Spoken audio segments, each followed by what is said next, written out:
Triambakam yajamahe sugandhim pushtivardhanam urvarukamiva bandhanam mrityormukshiyamamrita.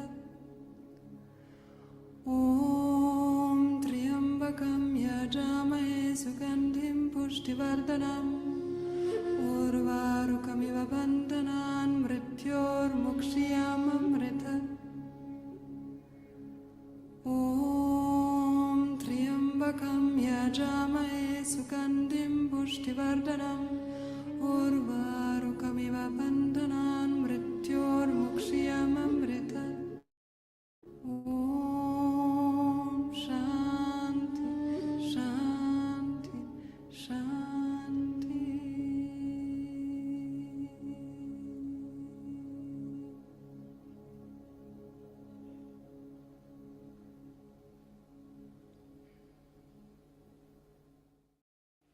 The words are, may all beings be happy, may all my thoughts, words and actions contribute in some way to the happiness of all beings.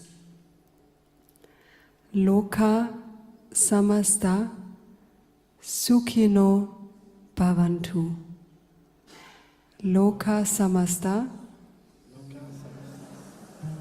sukhino bhavantu.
Shanti.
pushtivardhanam urvarukamiva bandhanam mrityormukshiyamamritat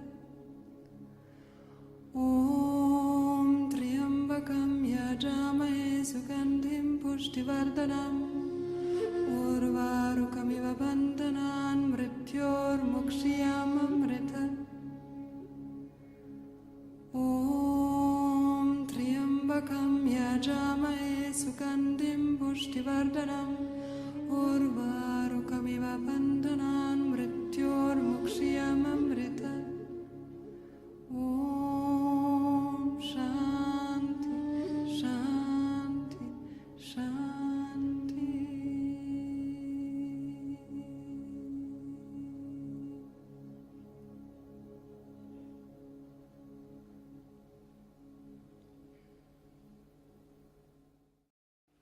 The words are, may all beings be happy, may all my thoughts, words and actions contribute in some way to the happiness of all beings. Loka samasta sukhino bhavantu. Loka samasta sukhino bhavantu.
Hi, Varun.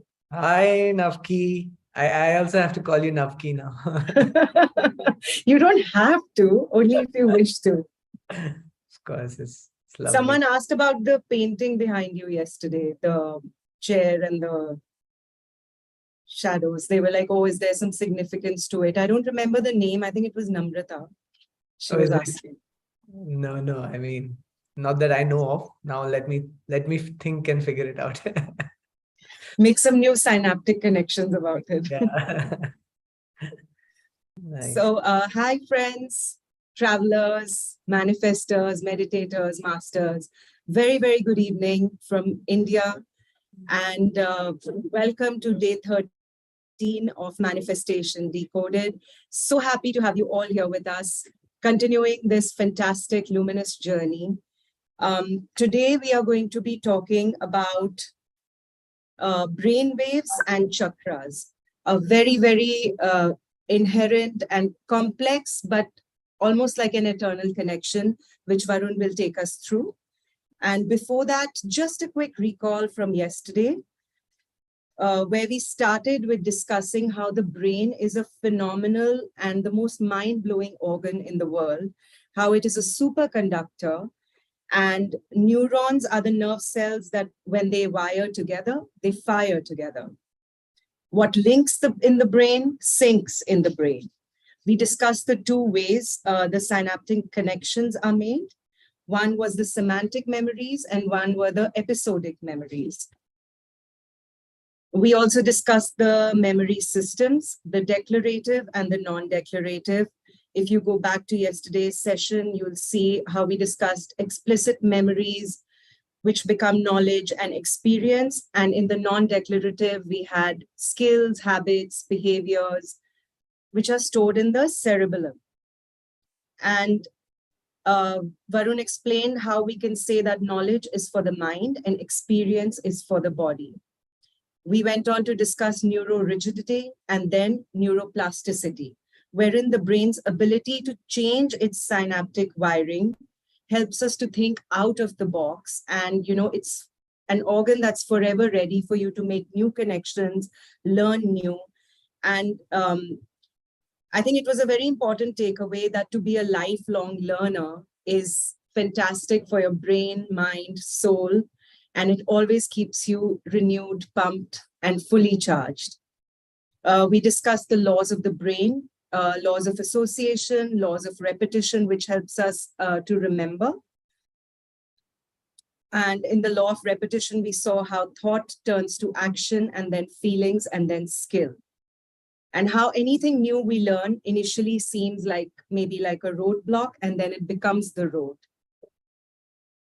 It was an interesting slide where we saw, and Varun very in detail explained the example of the kid with the bicycle and how we go from unconsciously unskilled to consciously unskilled to consciously skilled and then to unconsciously unskilled again. Then we discussed the neural networks. To unconsciously skilled in the end. Unconsciously skilled in the end. Yes. Yeah. Sorry. Neural networks we discussed, which were the groups of neurons that have fired and wired together to form a community of neurosynaptic connections that are then related to a concept or an idea. We went on to discuss neural nets, which are formed by combining the law of association and the law of repetition.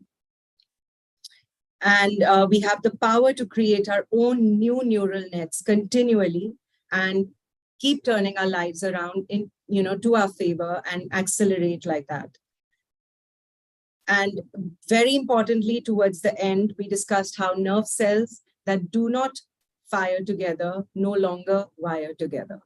So it's very important to keep learning, keep renewing, keeping the neurons active, making new neural nets as we go along this journey. So Varun, with your permission, my usual. Yes, please. That's what I'm here for. Only. Yeah. So friends, these are a few lines which are written to my perception of what we are going to discuss today, which is brainwaves and the chakras. Like constellations, we are mapped from violet to red, brighter than the rainbows we behold when sunshine meets rain, are the ones we hold within, pore to pore, grain to grain. In every cell, in every breath, the cosmos dances. The whole stage is yours to claim. Wow. Thank you. Thank you. Amazing. Really amazing. Thank you, Varun. Please, you have to send all these to us. Of course, of course. I'm glad it's all recorded. No escape.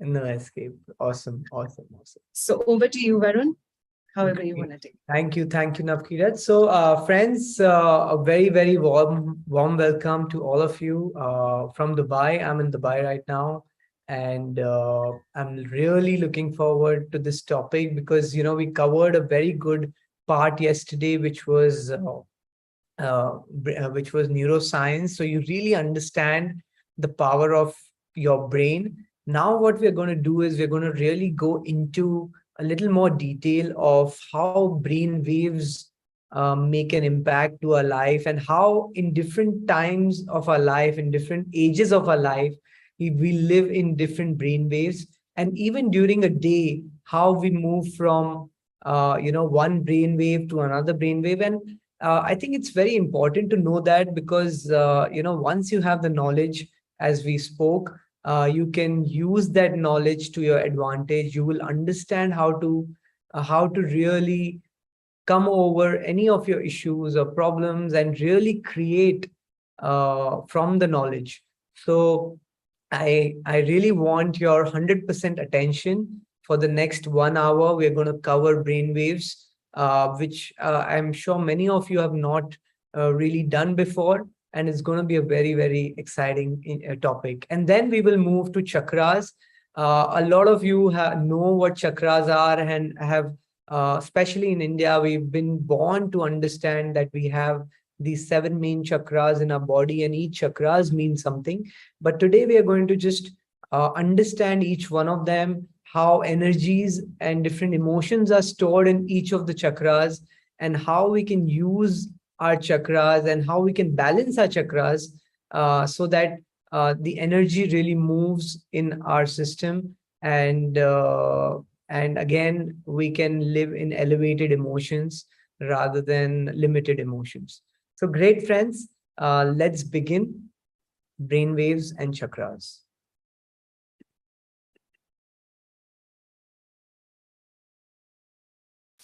Second.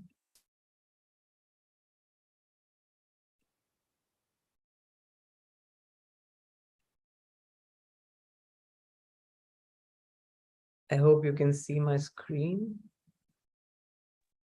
Yes, we can. It's clear. Okay, great. So friends, let's start with this. There are 4 main types of brain waves. The first brain waves is beta. So beta is basically your, conscious mind. So like you're currently listening to me, you are in beta brain wave, where you are very conscious of what you're doing. You're very conscious of, your surroundings, who you are. So most of our day we spend in beta brainwave. And when you are going off to sleep in the night, you actually move to alpha and theta, and delta is when you go off to sleep. And when you wake up in the morning, you move from delta, when you're asleep is delta, and theta to alpha to beta.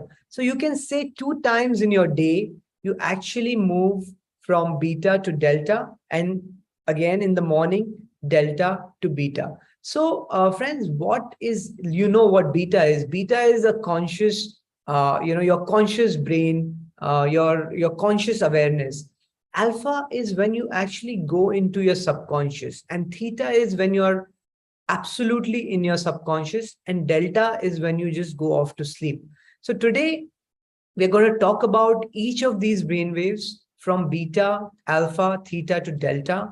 How do you get into each of these brain waves, and what really happens when you're into these brain waves? So moving on.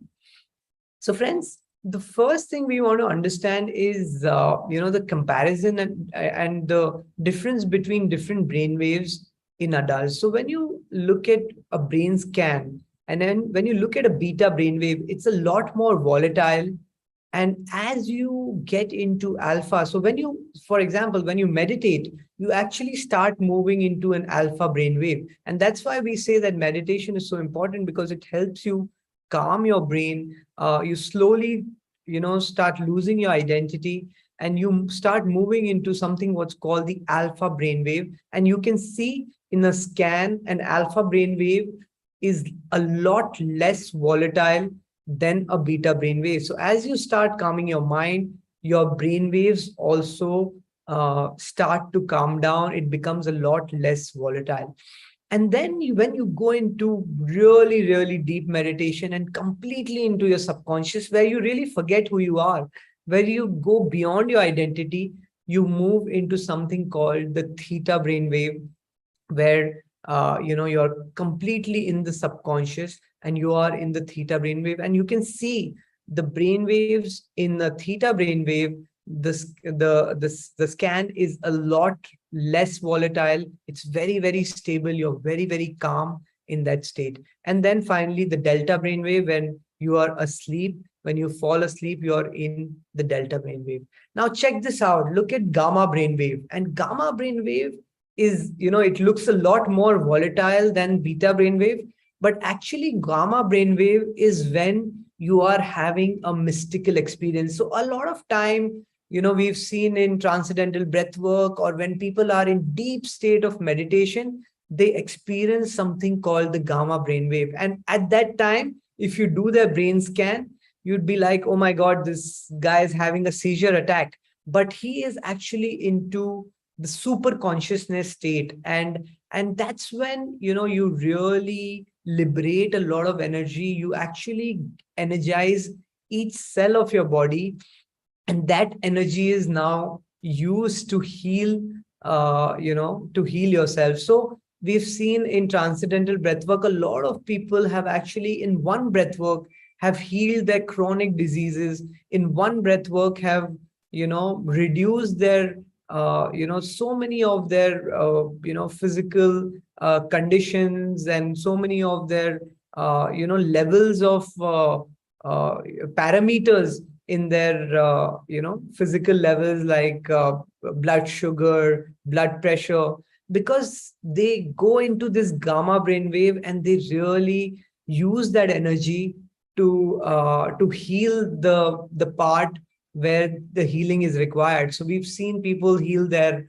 back problems and knee problems just by a few sessions, because when the gamma brainwaves takes place, a lot of energy is created, and then they have this mystical moment, where they feel an out of body experience, or people go into their past life where, they see that, okay, this problem has happened to me because something happened in my past life, and they start healing from the root cause when you experience the gamma brainwave. So friends, it's very interesting how these brainwaves really affect in our day-to-day life. We will go into more details about that.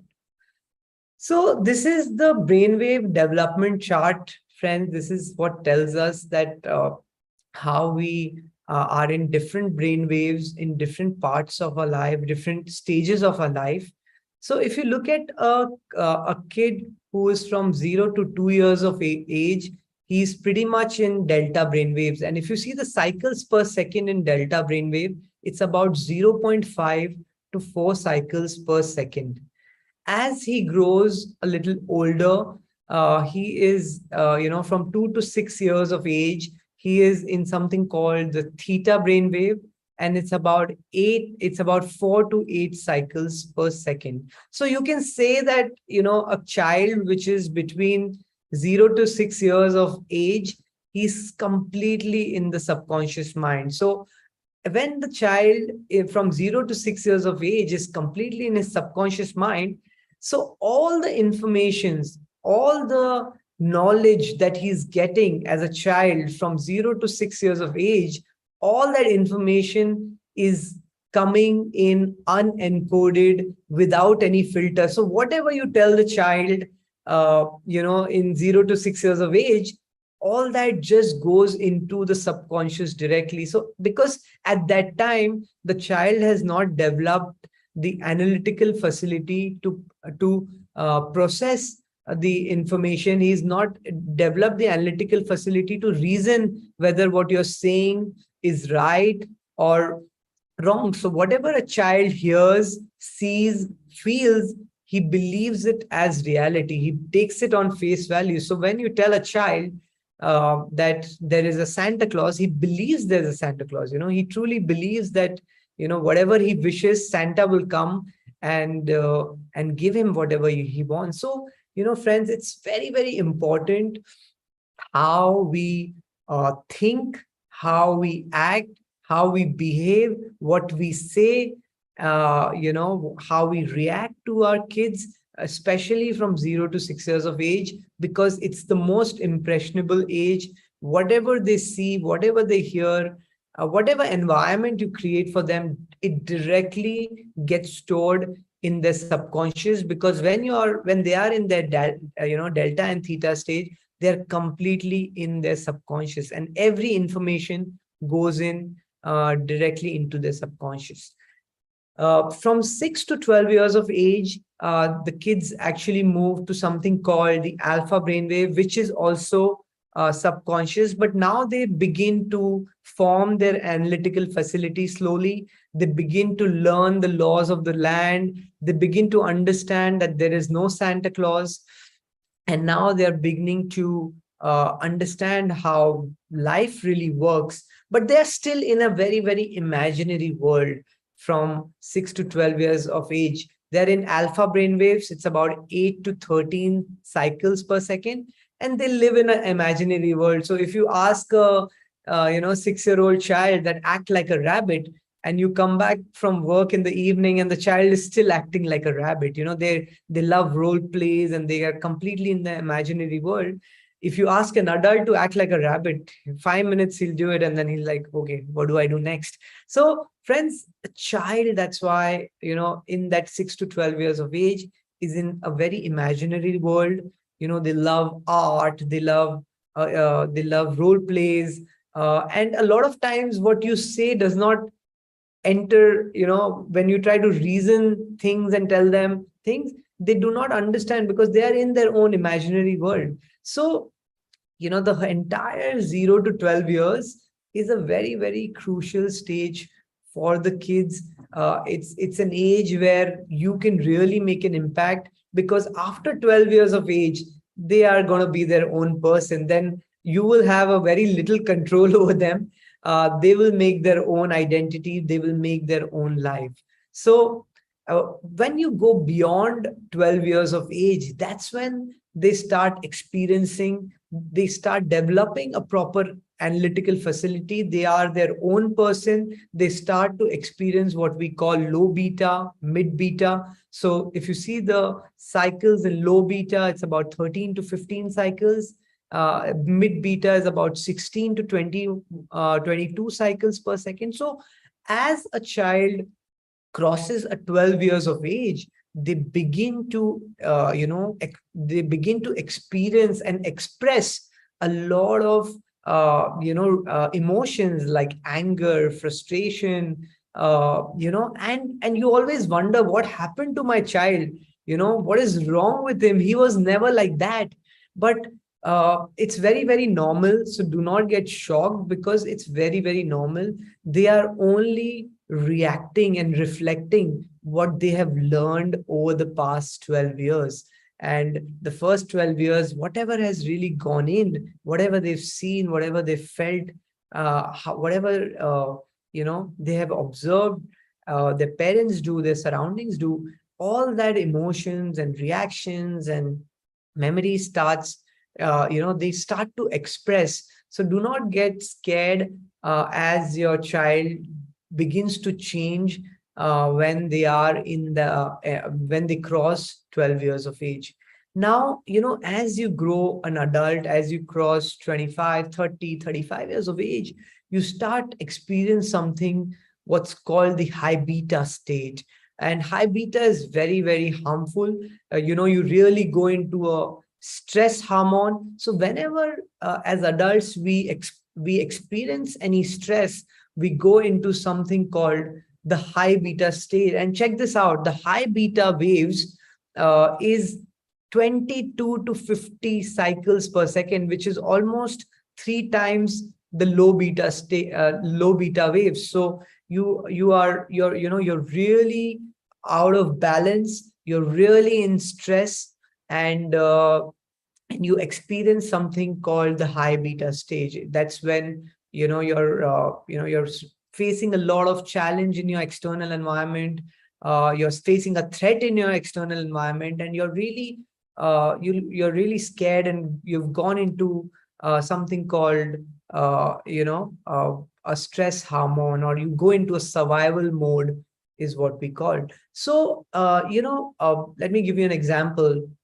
So for example, you're you're walking in a forest or in a jungle, and it's beautiful, it's lovely. You're experiencing something called the low beta stage, low beta wave, where your mind is absolutely calm and relaxed, and you can smell the flowers in the forest, and you can smell a beautiful air. You can feel it and you love it, right? You're very, very calm.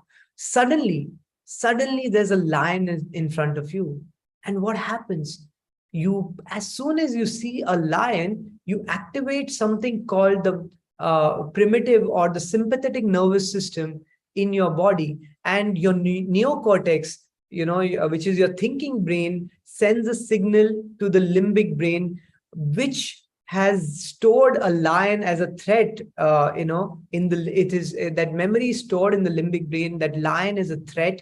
And suddenly, you send something called the electrochemical signal to your spinal cord, and as you send the signal through the spinal cord, you activate your glands, your adrenal glands, and a lot of adrenal is sent to your body. Your heart rate goes up, your respiratory rate goes up, and lot of blood is sent to your hands and your legs, and all you can do at that time is either fight or run. So you activate something called the fight or flight nervous system when there is a lion in front of you. And all you can do at that point is either fight with the lion or run with the lion, because all these chemical reactions have happened in your body. All the signals have been sent to your body, that all the blood has been sent to your hands and legs,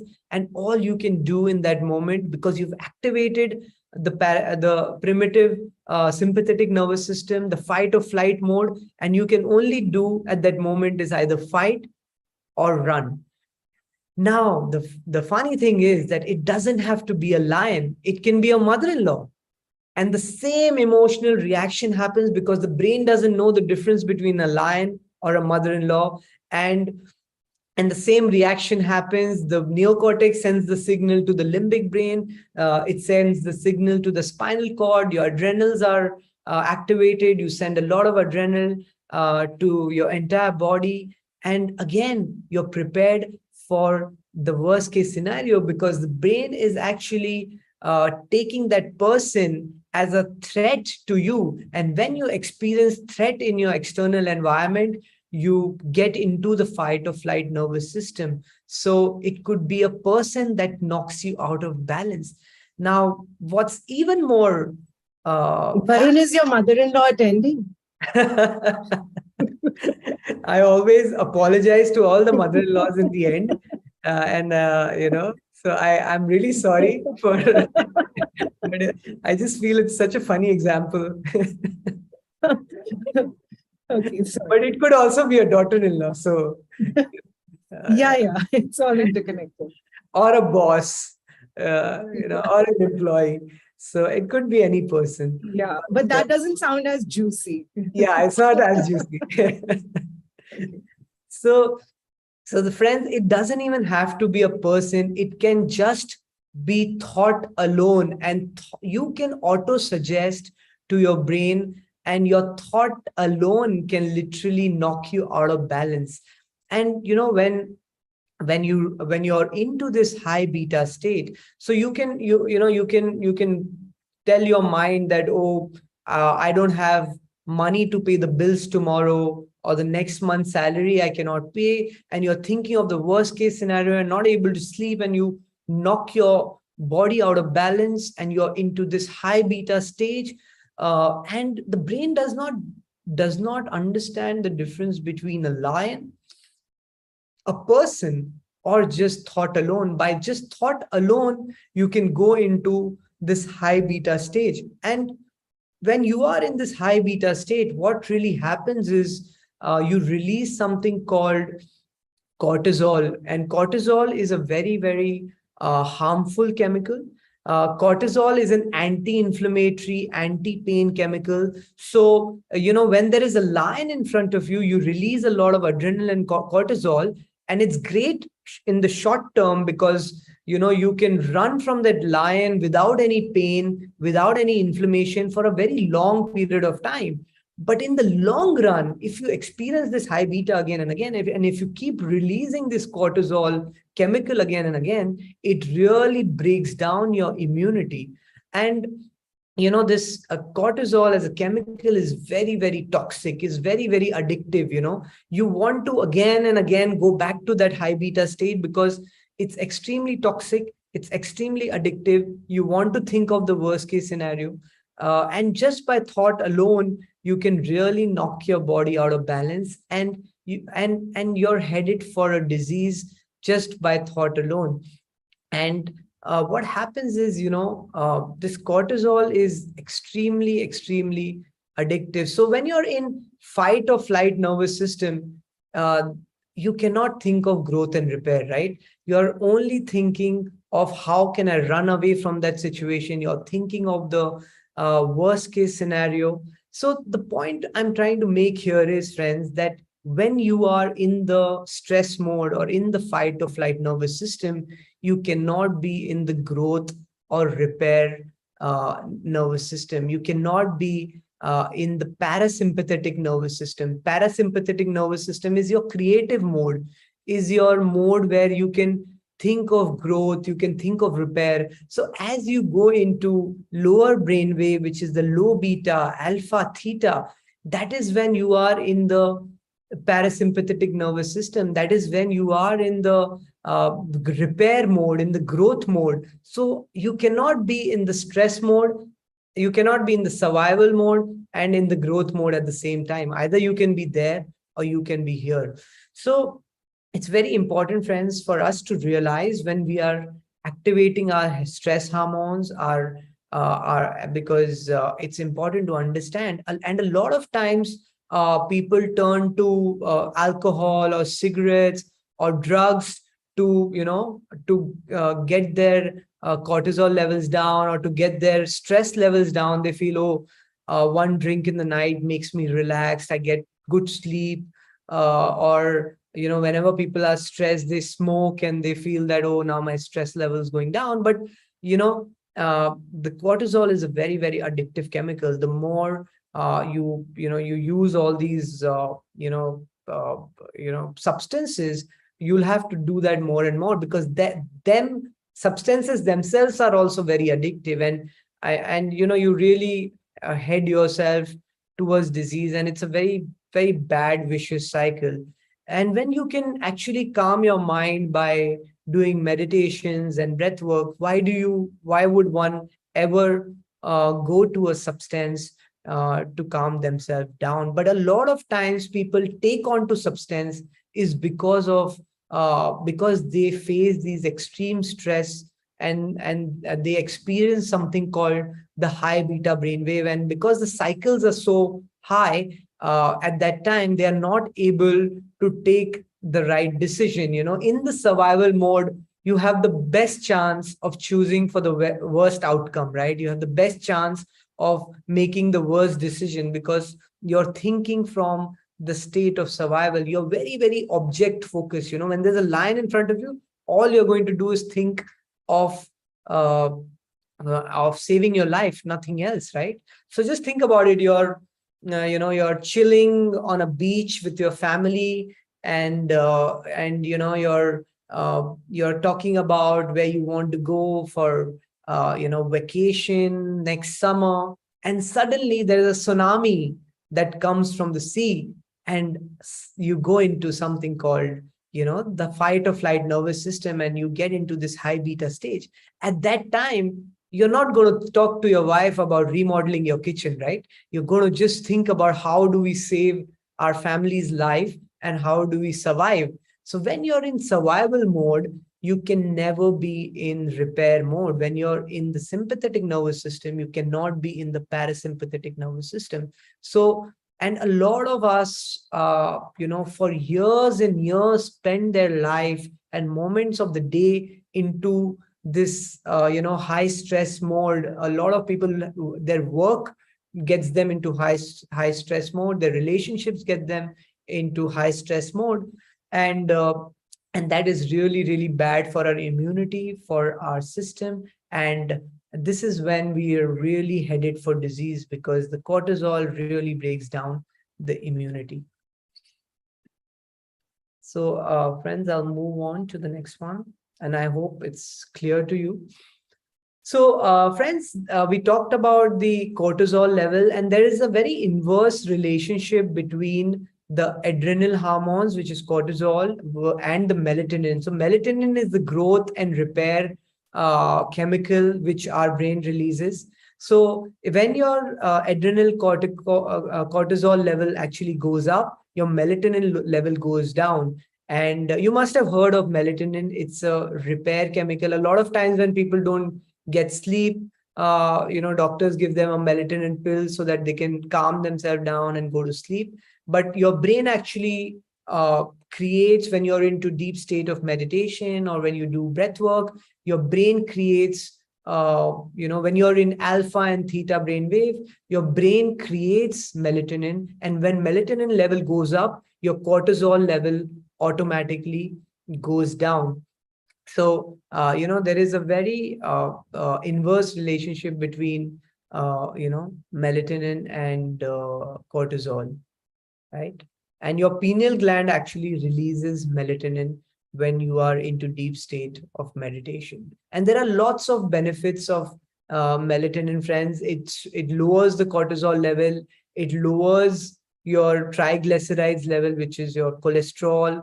Your immune system gets more and more stronger. It increases your lifespan by 25%. It decreases development of any tumors. It reduces your body weight. A lot of people tell us that, after doing breath work and meditations, they've become a lot more fitter.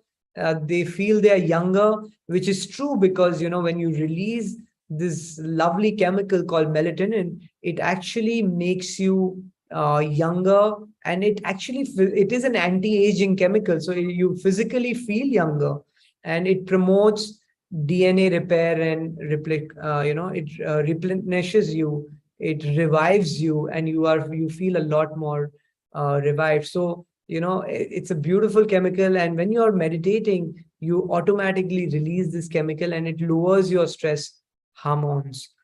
So friends, we talked about this, so a child, and we know this because when whatever we learn as a kid, all that memory and all those skills we remember throughout our life, whether it was swimming or cycling, because a child's age from 0 to 7 years is very, very programmable, because they are in that theta stage.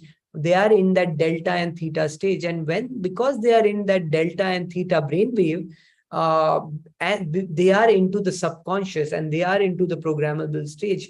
And that's why we meditate, because as adults we are into the beta brainwave, and when you are into the beta brainwave, you are not in your subconscious, right?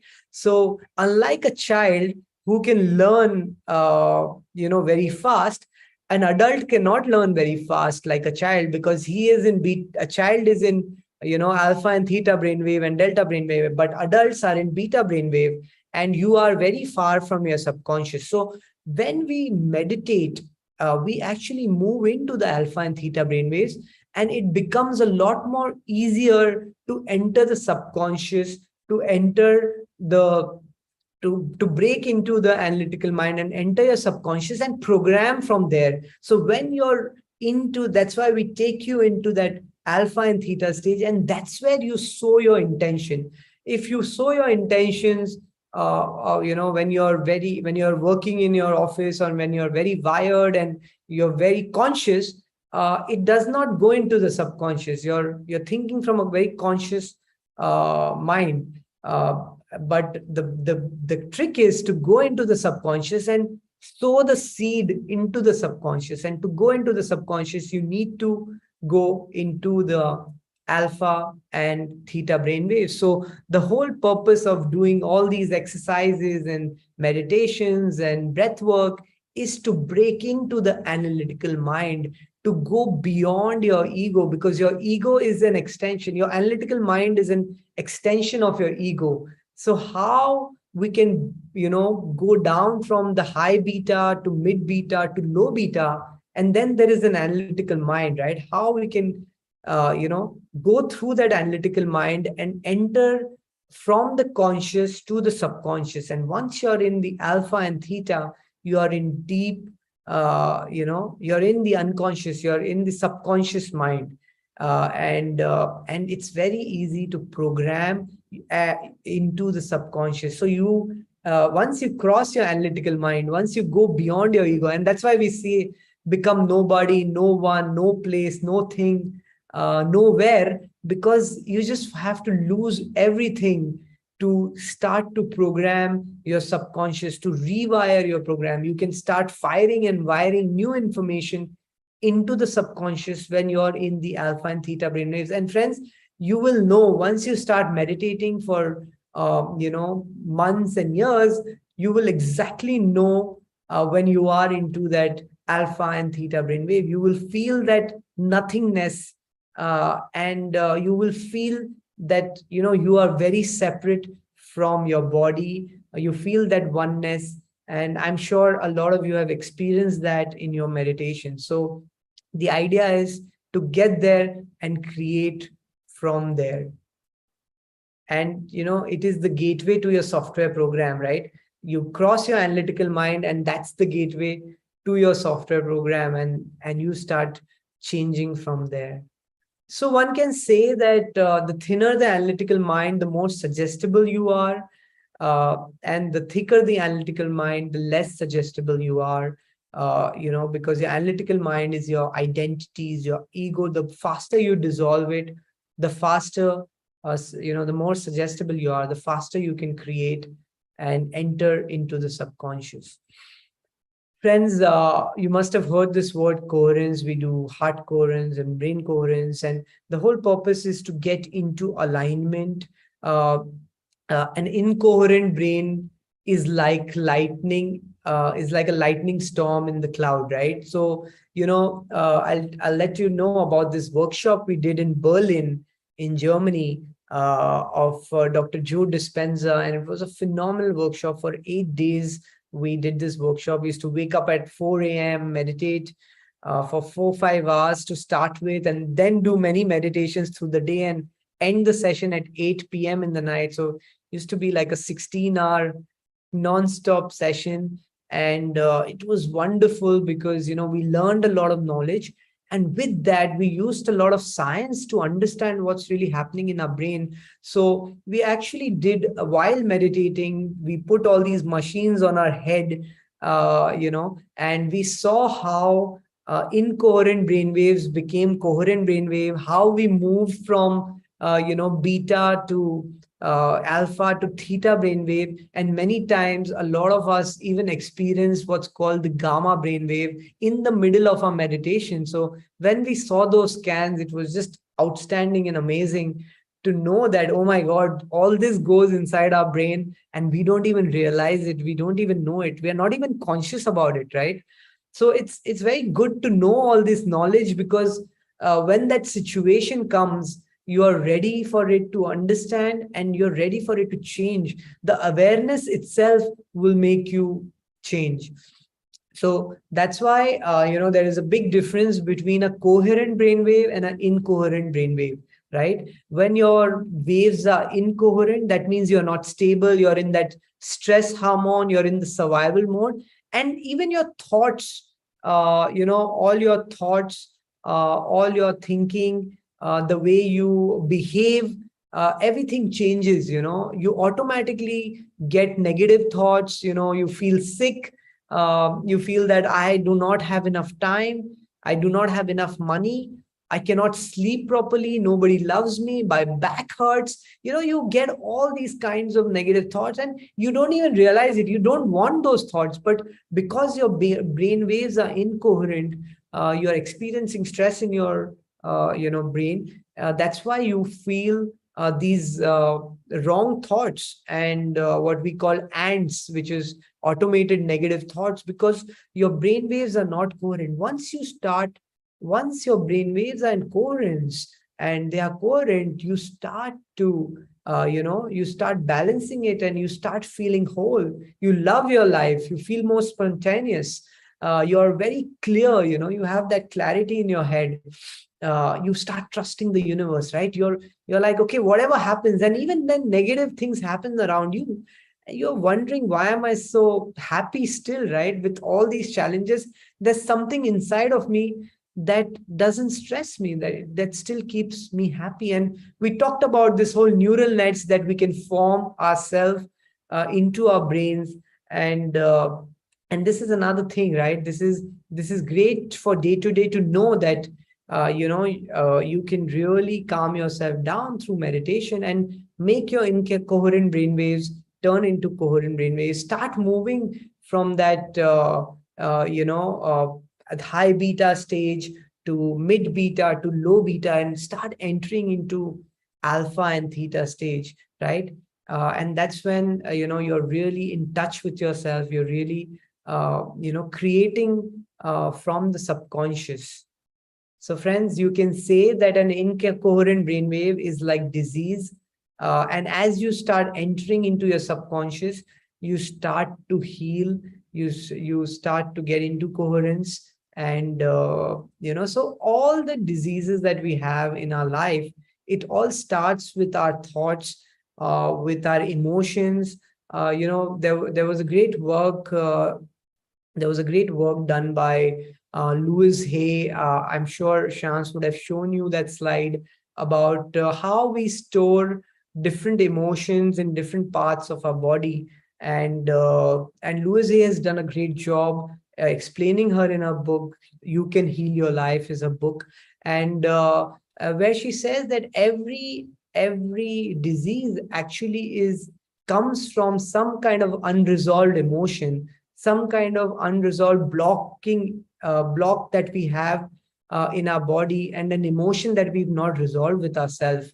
And once you resolve that emotion, your physical body also heals. So it all starts with those thoughts, those negative thoughts that turn into emotions, right, friends? And I'll give you an example. And she also says that we store different emotions in different parts of our body. And I'll give you an example. When my father passed away, I was just 8-year-old, and my mother was also very young. And 1 month after he passed away, she developed something called a slip disc. And her back, she was really gone for a toss. And why is that? Because back, your spinal cord, your slip disc is related to a support in your life, whether it's a relationship, your spouse, or it could be financial support. So a lot of times when people face financial issues or a loss of a family member, there is a direct impact to their back, right? Because there is a lot of emotions that get stored in your back. And my mother developed that. But when she started to realize that this is because of this emotion, when she started healing that emotion, she became absolutely fine. She suffered for almost 10 years.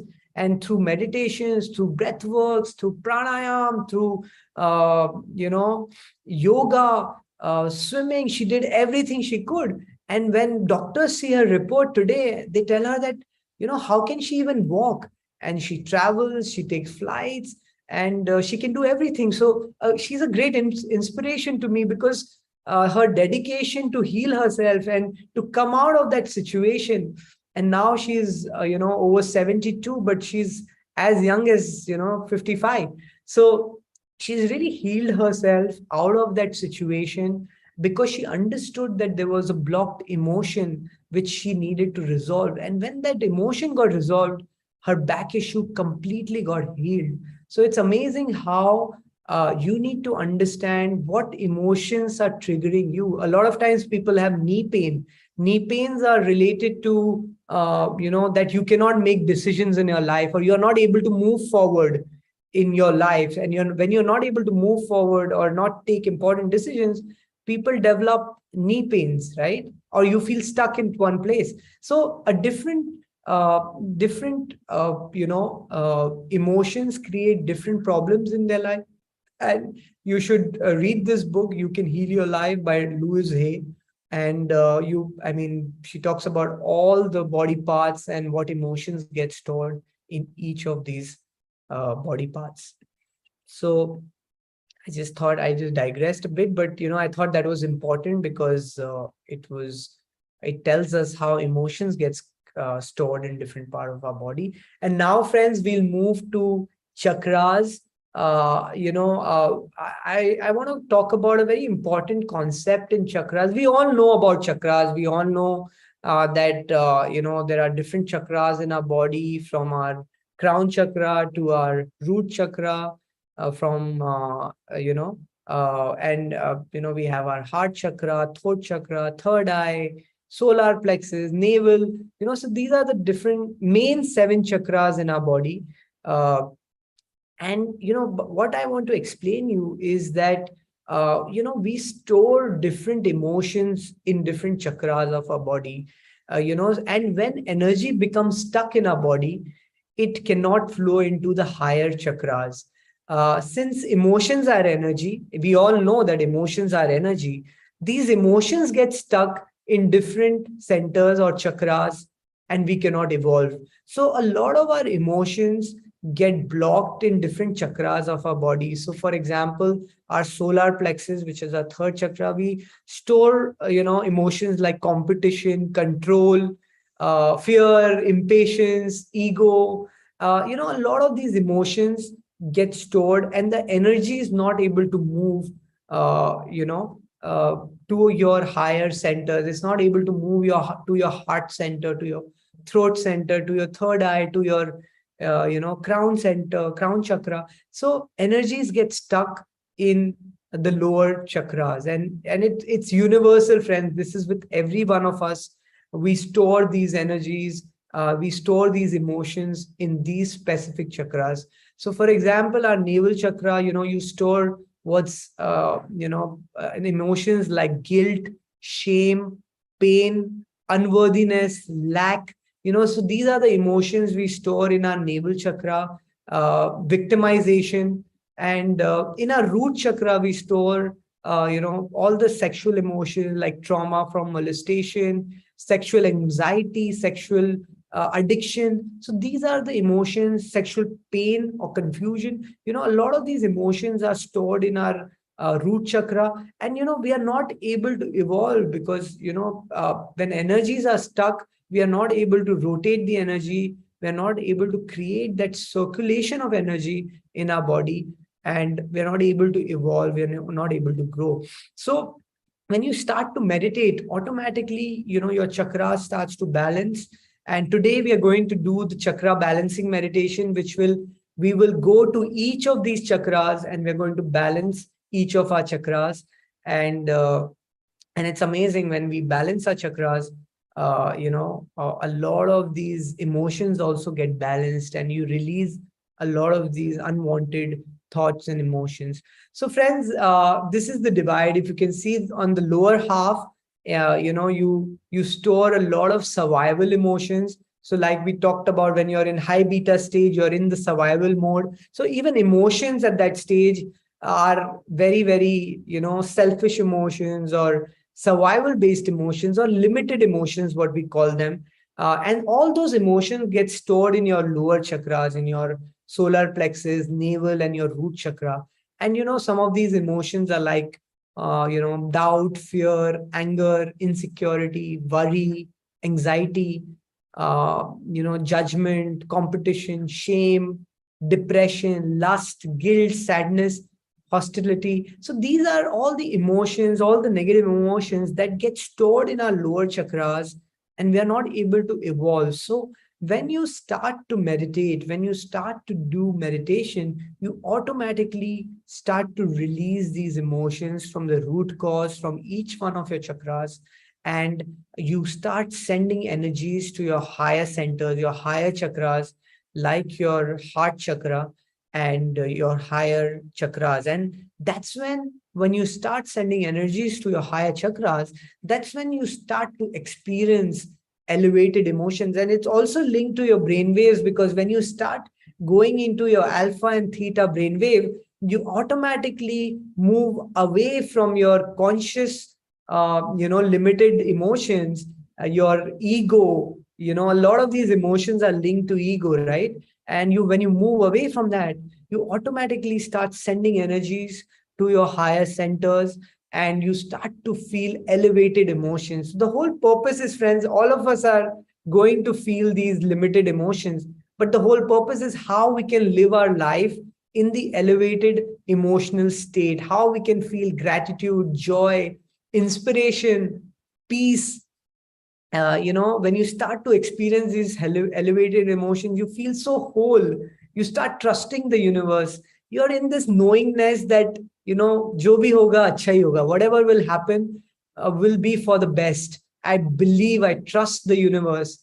And, you feel there's some kind of empowerment is that you feel when you're in this elevated emotion. So, friends, the whole purpose is to stay in these elevated emotions. Yes, all of us will go back, and there will be moments in our life where we will fall from grace, but the idea is to understand and snap back, because tomorrow will be better, and then day after will be even better. So even when we lose somebody in your life, lose a relationship or lose a loved one, you are going to be fine 1 year later or 2 years later or 5 years later. If you can squeeze that time frame to, from 1 year to, let's say, 1 month, you save a lot of grief to yourself, because you will, for that much less time, you will feel those limited emotion. You will spend less time in those limited emotion, and slowly you will start moving into the elevated emotion. And trust me, friends, it's easier said than done, but it's really possible when you understand that what these limited emotions are. When you just do a check-in, just do a check-in, close your eyes and go inside of you and ask yourself, are you in the elevated state or are you in the limited state? And you will instantly know that what stage are you at. And then you will, once you start observing, automatically change begins to happen, friends. And that's why we always talk about knowledge. Knowledge is very important, because knowledge gives you that ability to change. Knowledge gives you that ability and that will to move from A to B, right?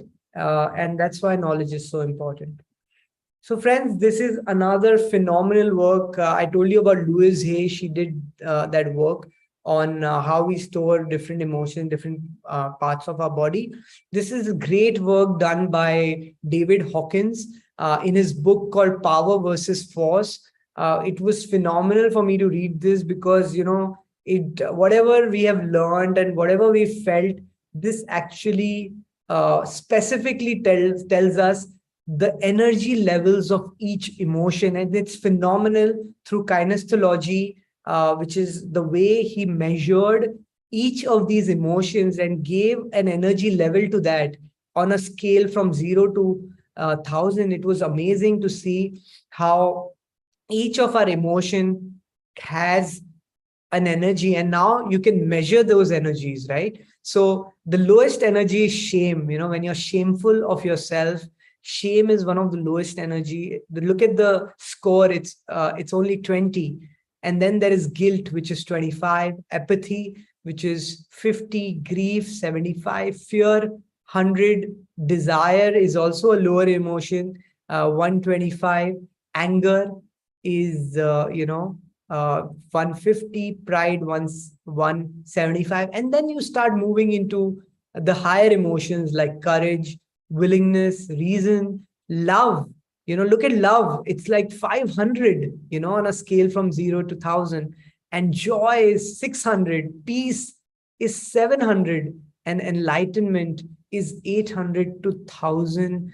The energy level is 800 to 1000. So just imagine, friends, when you're vibrating at those energy levels, when you're feeling those emotions, just imagine the kind of energy you generate in your body, and all this energy you have to create your reality, to create your future.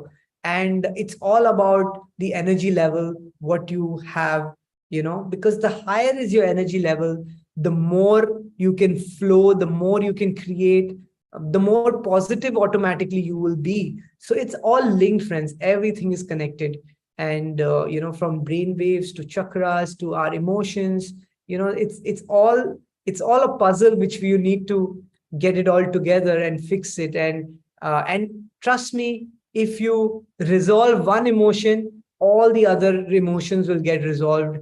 They're all linked to each other. All these limited emotions that we saw, like sad, grief, fears, they are all linked to, fear creates sadness, sadness creates anger, anger creates doubt. They're all, and that creates depression. They're all linked to each other. You solve one, you change one, you will automatically change all, because feelings are a group of physiological sensations. You change one, you change all. So start working on one emotion, and start getting into that elevated state, and you'll slowly begin to heal each of these emotions. And friends, meditation does it anyways automatically. And today we are going to do the chakra meditation, where each of our chakras we are going to balance. And it's very important to balance these chakras from time to time. I try to do this meditation once in every 15 days, because it's important sometimes. Yes, your normal meditation also balances your chakras, but when you give that additional attention to each one of these chakras, it's like giving that additional focus to each one of these chakras.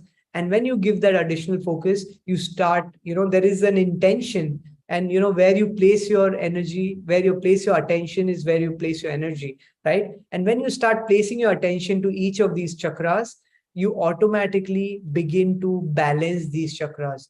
So I'll just tell you when these chakras are imbalanced, and what happens with our emotions, and what kind of feelings do we have when these chakras are imbalanced. And when we start to balance these chakras, how do we really feel? uh, so, like your root chakra, which is your Muladhara chakra, when it is imbalanced, you feel low self-esteem, low energy. As you begin to balance it, you feel a lot more confident. You're full of energy. Your second chakra, your navel, Swadhisthana chakra, there is loss of creativity. You don't find solutions to your problem. There's despair when it's an imbalanced. As you begin to balance it, you feel that I have new ideas to create a life that I want, right? You begin to feel a lot more creative. You begin to feel that you can resolve, your issues. As you move up to solar plexus, which is your third chakra, Manipura, you feel, if it's imbalanced, you feel angry and helpless. I cannot finish any of my tasks, and you're not able to complete them, right? Once you organize it, you'll be shocked that, you feel a lot more organized. You can accomplish your dreams, and it begins to happen automatically, friends, once your chakras and energies get aligned, through meditation and through, these specific meditations on chakras. Then your heart center, we always, in each one of our meditations, we always go to the heart center, because it's one of the most powerful center, right? It's the most powerful chakra. And when it's not balanced, you feel that your heart is broken, you're unloved, your relationships are broken. But as you begin to balance it, everything starts to come together. You feel more loved, you are more loving to other people. So, love is in the air, right? Love begins to flow all around you once you balance your heart chakra, Anahata chakra. Then your throat chakra, a lot of times I do this meditation, and A lot of times, even in my meditation, I just focus on the throat chakra. So it's not also important to just do the chakra meditation all the time, but whenever you feel that, right, what emotions you're feeling, whether it's anger or helplessness, or you feel heartbroken, or you cannot express yourself. And this happens a lot of times when you cannot express yourself to your brother, you cannot express yourself to your wife, you cannot express yourself to your husband, or your children, especially with family, right? Or your mother-in-law, it's very important to balance your throat chakra, which is the Vishuddhi chakra. You will be shocked, my friends, how you will be able to express yourself freely without even feeling what the other person will think. And your relationships will be so much better because you are just able to express what you feel. You're just able to communicate what you feel. And a lot of times our throat chakra is blocked because you're not able to communicate and express what you feel. So once it gets balanced, a lot of things get resolved because you're able to speak your heart easily and express yourself. And then we move to Ajna chakra, which is the third eye. And a lot of times we feel indecisive, confusion, nightmares. You don't get the right insight, poor insight when it's imbalanced. As you begin to balance it, it's a lot more calmer. You feel you can solve any problem. Your insights become you become like a visionary, right? You know how the future could be, right? You get a lot of clarity as you begin to balance your third eye. And finally, it's the crown chakra, which is on the top of our head. We call it in Hindi, it's called the Sahasrara chakra. And, there is loneliness, depression, anxiety, confusion when it's imbalanced. And as you begin to balance it, you feel a lot of peace. And what is the scale when you feel peace? So if you see all the emotions that are there on the right hand side, whether it's peace, calm, love, these emotions have very high energy levels. And as you begin to balance each one of your chakras, your energies begin to flow, and automatically things begin to happen. You automatically move into the elevated emotions from the limited emotions. And that's the purpose, friends. And that brings me to my last slide of the day, which basically tells us that we live in two states of mind and body. The first state is our animal and human self, and the second stage is the divine or God self. When you are in the limited emotions, you are in the animal and human stage, you are in the survival mode, you are in that fight or flight nervous system mode. And as you move into the divine or the God self of you, you move into what we call the creation mode, right? So the whole purpose is, and trust me, friends, through the day, there'll be times where you are in the survival mode, and there will be time you will be in the creation mode. There will be time you are in the human mode. There will be time you will be in the God mode or the divine mode. So the idea is how quickly we can snap back from one mode to another. It's important to know what happens when we are in the survival mode and what happens when we are in the creation mode. So friends, the idea is to move from survival to creation, from stress to homeostasis, from contraction. You feel a lot of contraction when you're feeling stress, when you're in the high beta stage.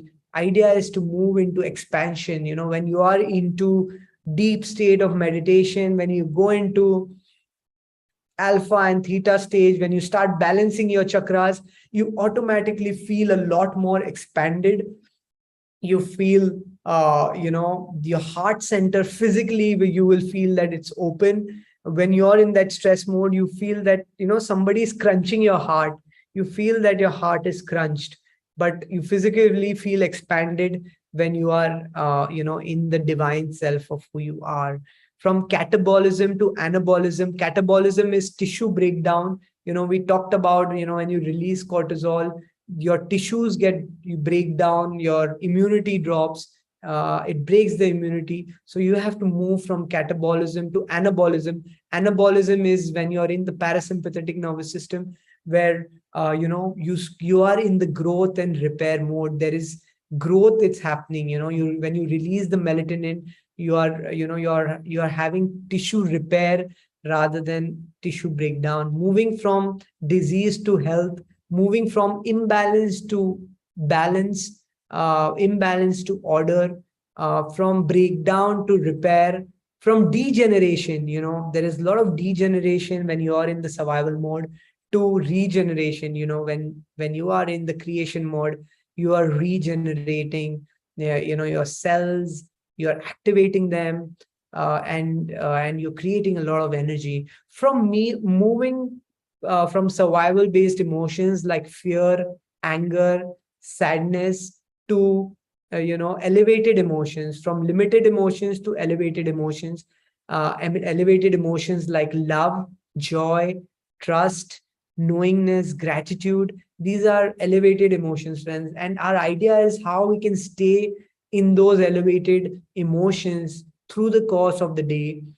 And once you're in that emotion, your thoughts, your energy automatically begins to change, right? From selfishness to selflessness. So, you are very selfish when you are in the survival mode. When there is a lion in front of you, all you're going to think about the self. How do I save my life, right? You're only thinking about the self, but it doesn't have to be a lion. We talked about that. Even thought alone can get you into the stress hormone. And at that time, you're very, very selfish. All you can think about the self. And, it's not a great feeling, right? So the idea is to move from the selfish emotions to the selfless emotion. You're always paranoid about your environment, body, and time. So the idea is to move beyond time and body and things, and move beyond your environment. And that begins to happen once you're in the divine, in the gods. We should know that we are only in this earth, and we are only playing a role, right? And as you move beyond your body, time, your ego, you realize that that's just a drama, that my life is just a drama, and I'm way bigger than that, right? I'm way bigger than my body. I'm way bigger than my physical environment. I'm way bigger than time. And you get into the state of no thing, no body, no time. And that's why we always talk about this. To enter the subconscious, you have to become nobody. And from nothing, you can create everything once you are into that state of nothingness. A lot of energy is lost when you are in the survival mode, and you create a lot of energy when you are in the creation mode. And you need to move from energy loss to energy gain, from emergency mode to growth and repair, from object focused, to open focus. So you are, a lot of times, when we have stress, for example, you're stressing about one thing. You're just focused on one problem, and even if you don't want to think about it, all you're thinking about is that, right? And you're not able to sleep because cortisol level goes up. And when cortisol level goes up, you're not able to sleep because your melatonin level goes down.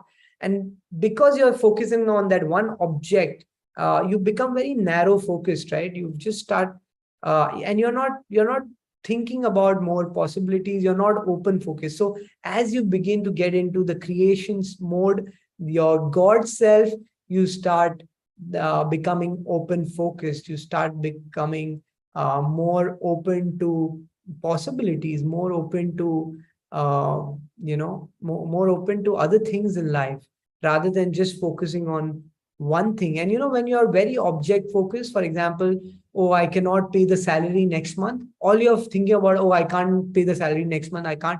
The emotions is very negative, and you're not thinking of what are the possibilities. Maybe I can do this, maybe I can borrow money, maybe I can sell something and generate that money. You stop getting newer ideas when you are in the survival mode, because you become very object focused.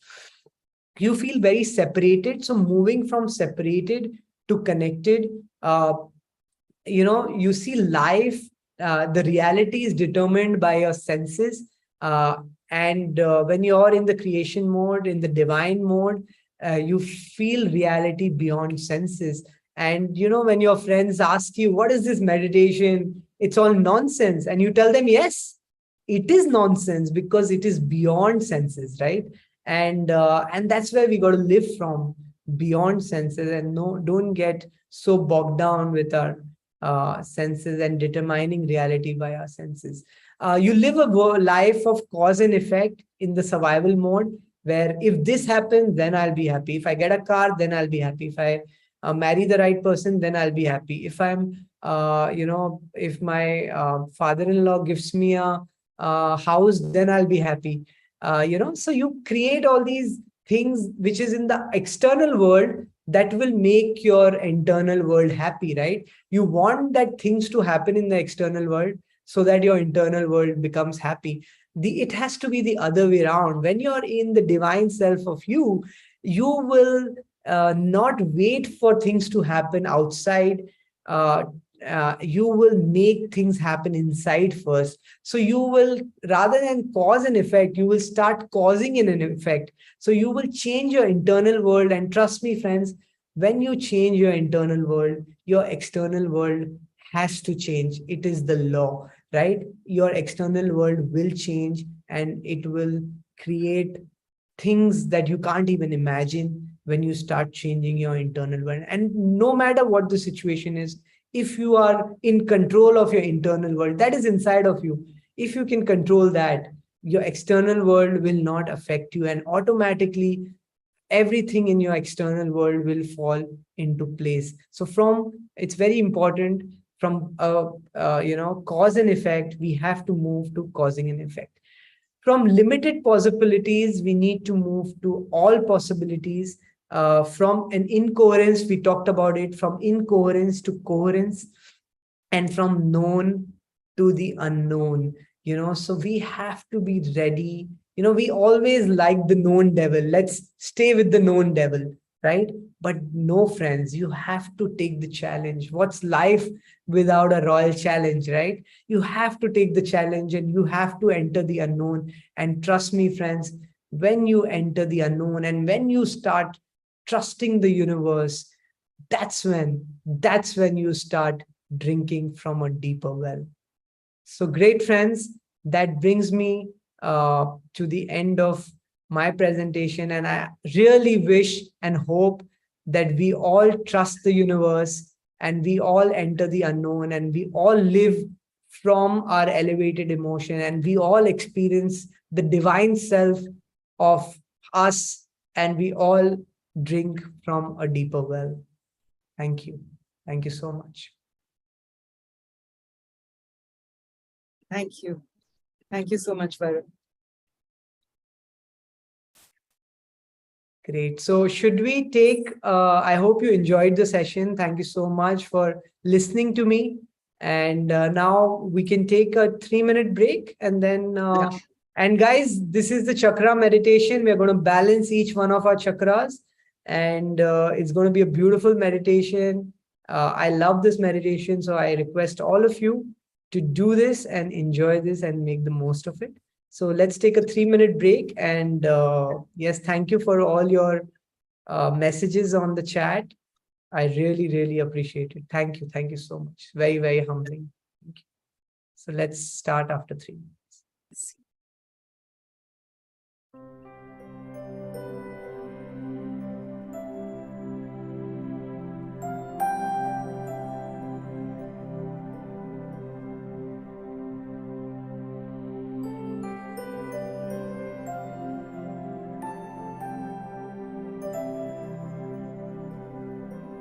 I will surrender to my greatest, highest good. I will release any fear that blocks my way. For every step I take is taken in pure faith, and I am stronger every moment, every day. My My mind is willing and my heart is open wide. I trust my instincts and let spirit be my guide. I vow to live a life that's real and pure and free as I continue walking in this mystery. I will surrender to my greatest, highest good.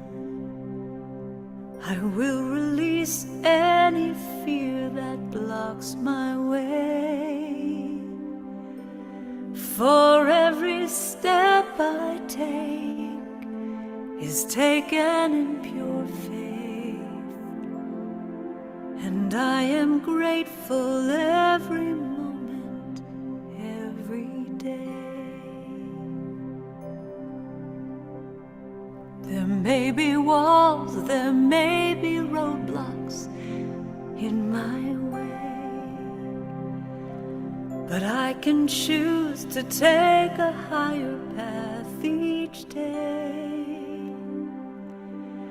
And now I know that what I thought was safe and sound was only habit and regret that held me down. I will surrender to my greatest, highest good. I will release any fear that blocks my way. For every step I take is taken in pure faith, and I am kinder every moment, every day. And I'm more loving every moment, every day. I will surrender every moment, every day.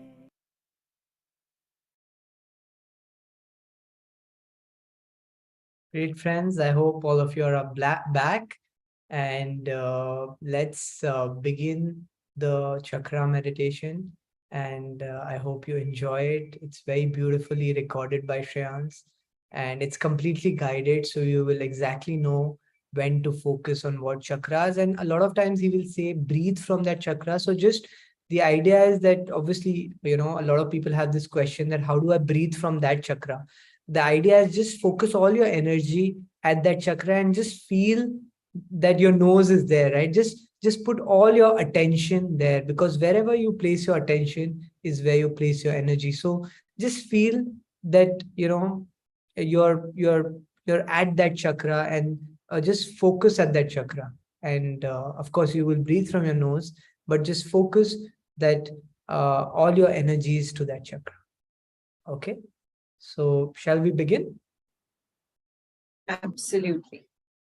Okay, great friends, let's enjoy this.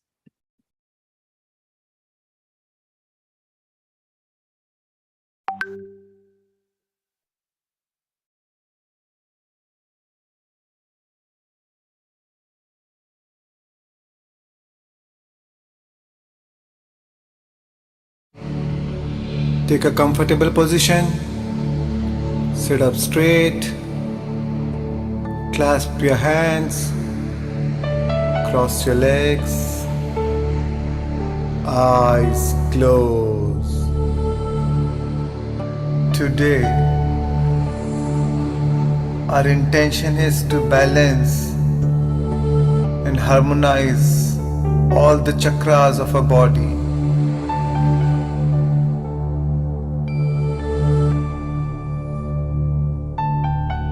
Harmonize our energy body and reach a state of complete inner alignment.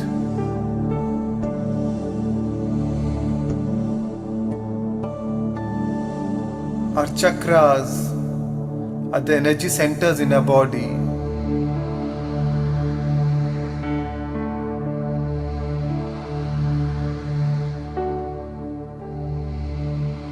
Chakras are wheels of information, energy, and frequencies.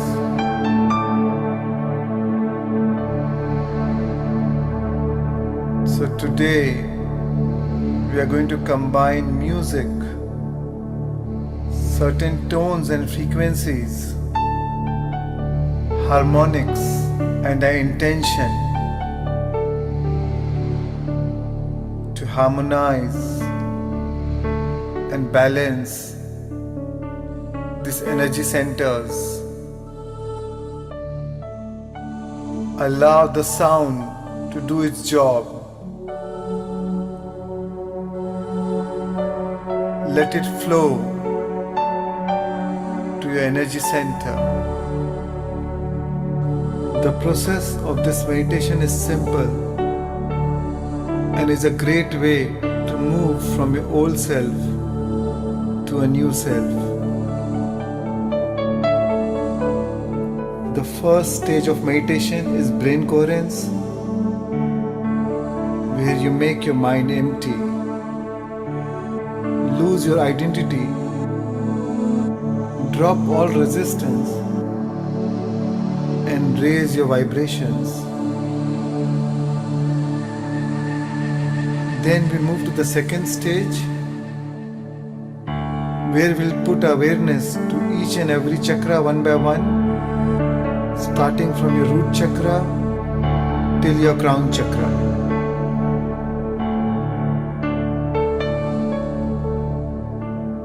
And then we'll move to the final stage, where you express your gratitude for this healing journey, and we'll end by a beautiful song.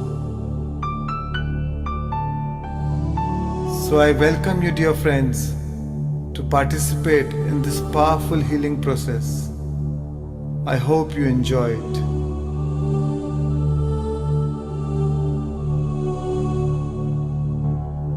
And now, gently shift your awareness to your nostrils.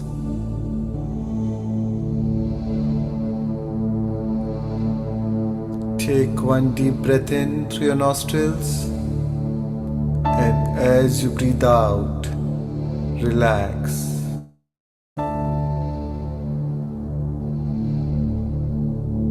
And one more slow, steady breath in,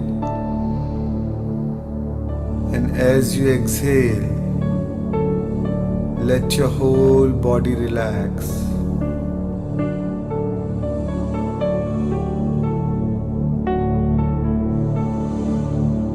Shift your awareness from the world around you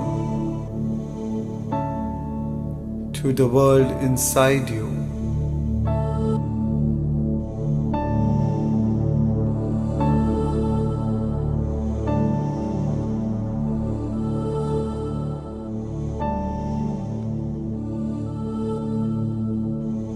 At this moment of time, nothing else exists but your breath. Just be with your breath.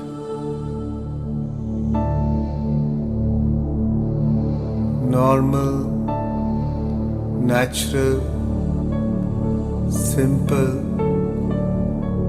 easy, relaxed breathing.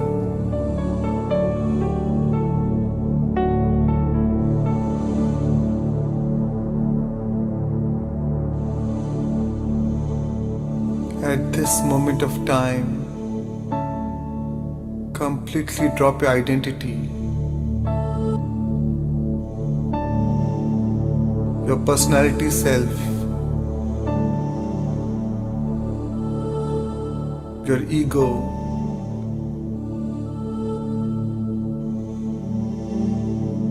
your analytical mind which is the extension of your ego. Just drop it all and become pure consciousness.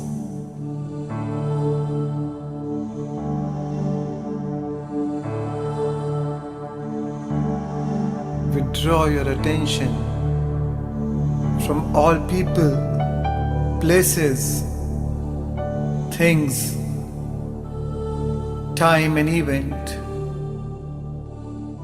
and just be with your in-breath and out-breath.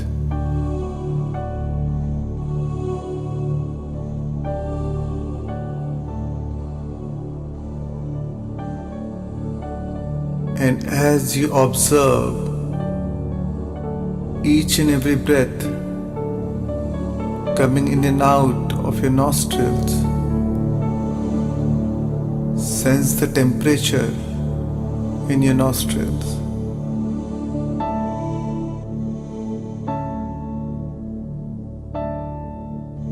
Is it warm or is it cooler? Sense it. Are you breathing deep or shallow? Observe.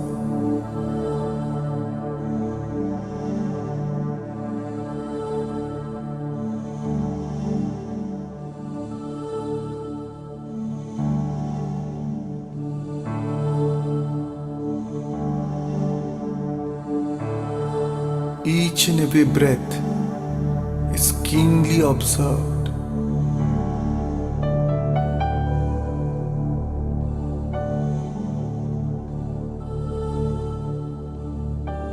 Let not a single breath slip by without your awareness.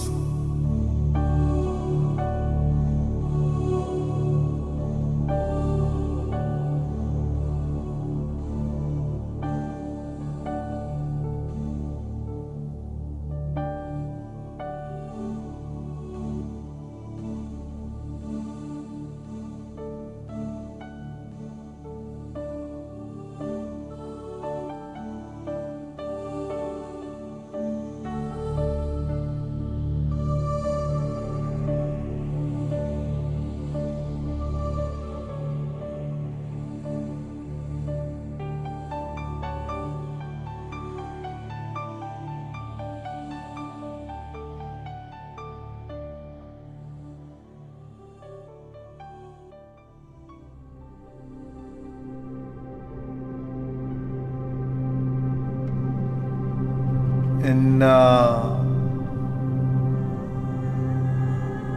gently shift your awareness to your root chakra, Muladhara chakra, at the base of your spine. As you shift your awareness on this energy center, breathe from this energy center.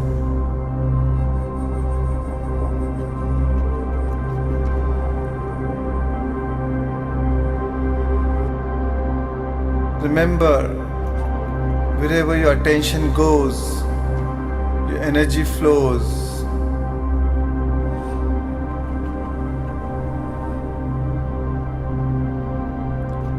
Breathe in and breathe out from this energy center.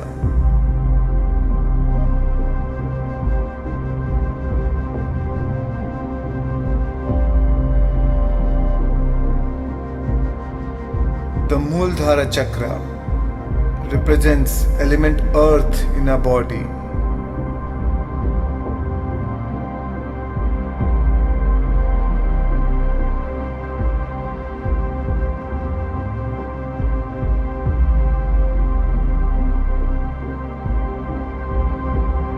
With every breath, you breathe in more life to the center with your intention, with your attention, on this center.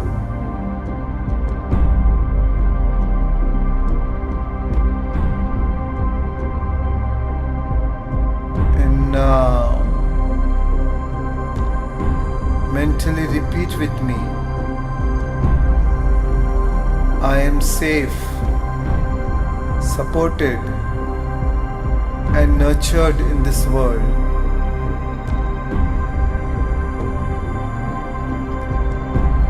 I am safe, supported, and nurtured in this world. Feel it as you breathe from your root center.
And now move your awareness to your sacral chakra, the Swadhisthana chakra, located in your sexual organs.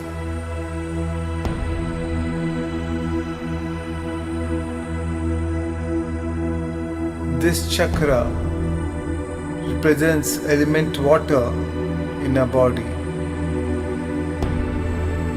Breathe in and breathe out from this energy center.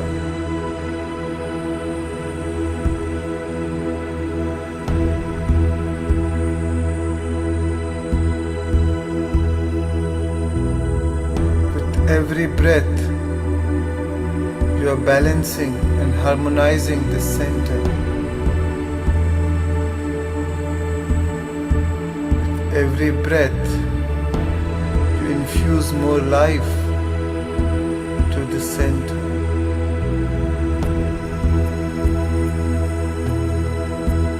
And as you breathe in and breathe out from the center, mentally repeat with me. I am a sensual being and joyous in my relationships. I am a sensual being and joyous in my relationships.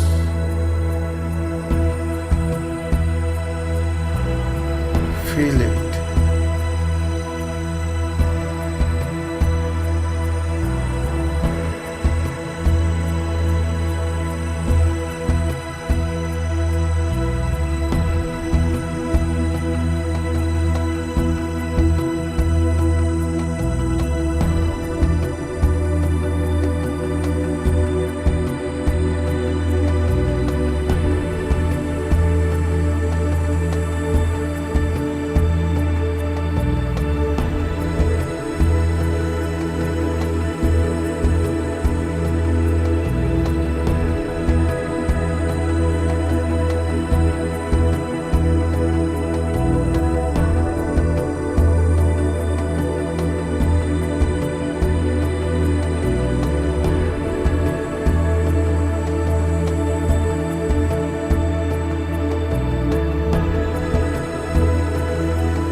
And now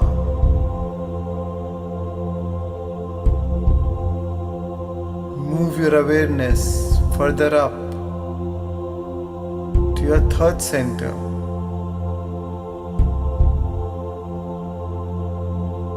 Your solar plexus. Manipura chakra.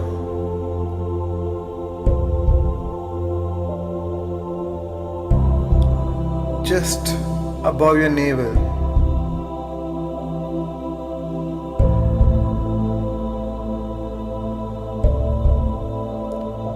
This chakra represents the element of fire in your body.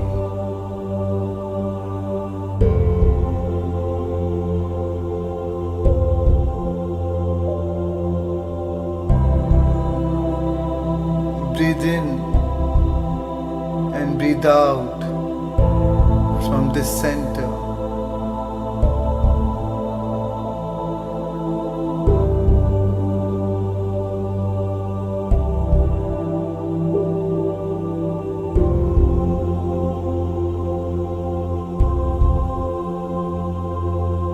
With every breath, you add more life to the center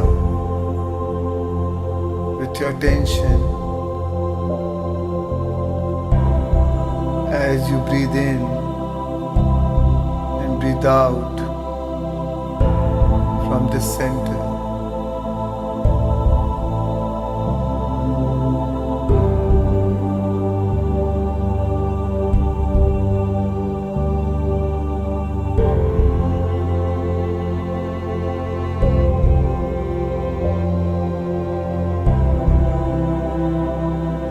Mentally repeat with me.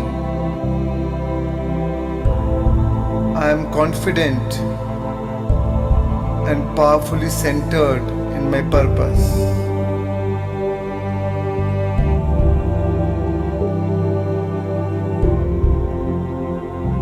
I am confident and powerfully centered in my purpose.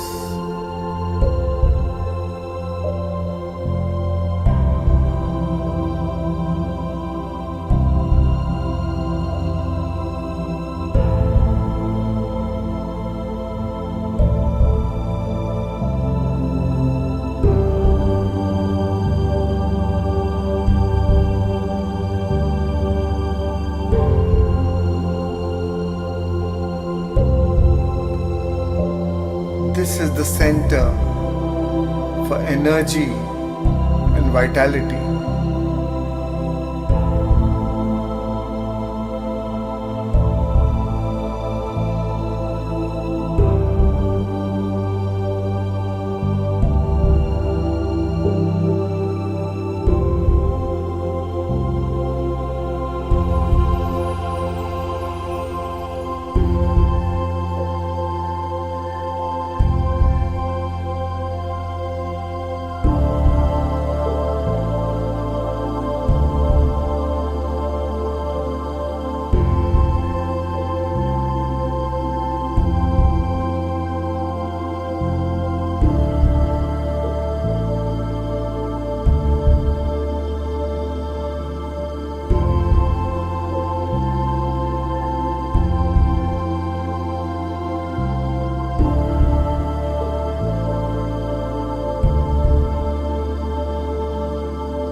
And now shift your attention further up to your fourth chakra, your heart center, the Anahata chakra.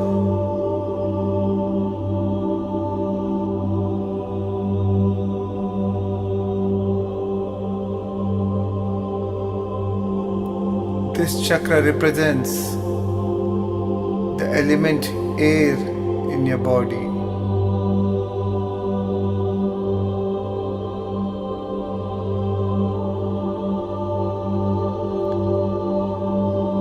This is the sacred center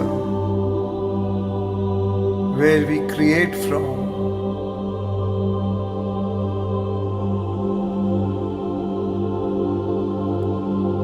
as you breathe from the center.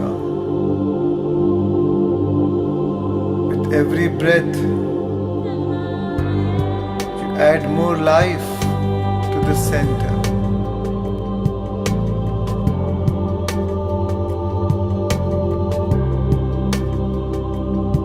With every breath, feel the opening of your heart.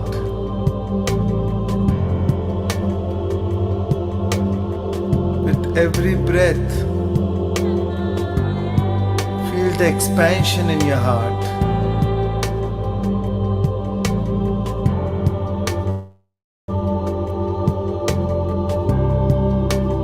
And mentally repeat after me. I am a vehicle of giving and receiving love in perfect balance.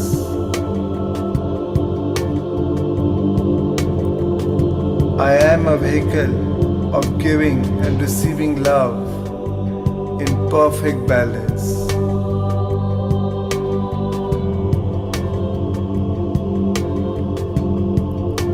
Feel the gratitude, the appreciation for all that you have, all that is given to you.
And now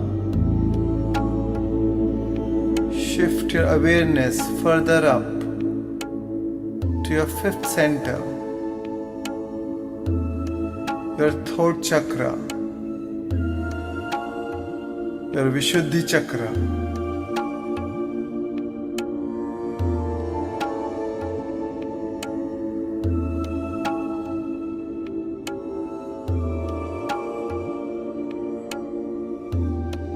This center represents sound, communication, poetry, knowledge.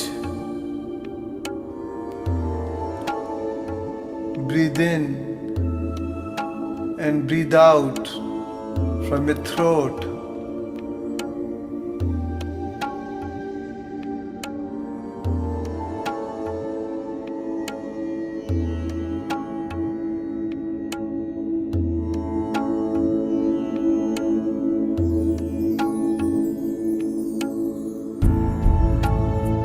Every breath to balance and harmonize the center. With every breath, you balance and harmonize the center.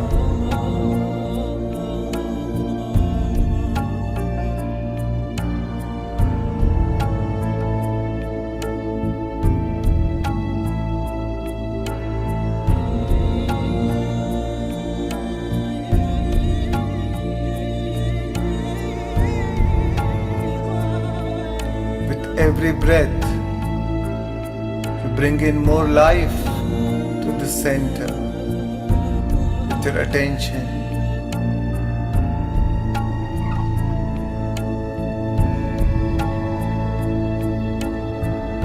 And now, mentally repeat with me. I am a speaker of truth. I am heard, acknowledged, and appreciated.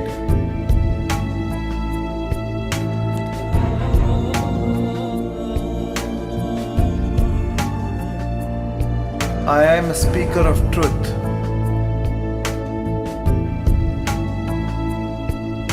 I am heard, acknowledged, and appreciated.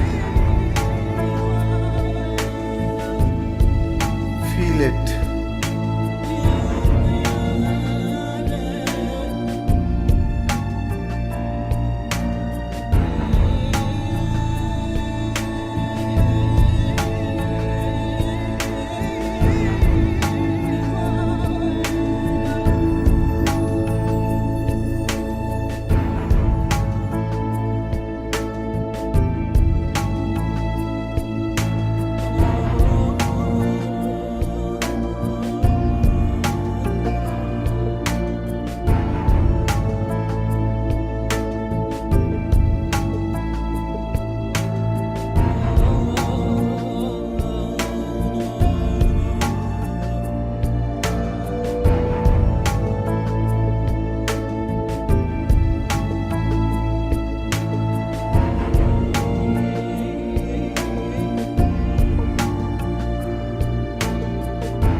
And now,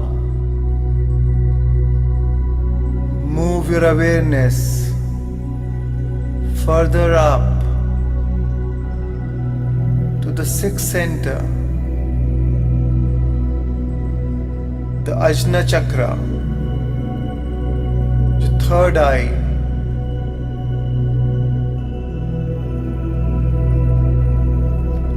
This center represents light.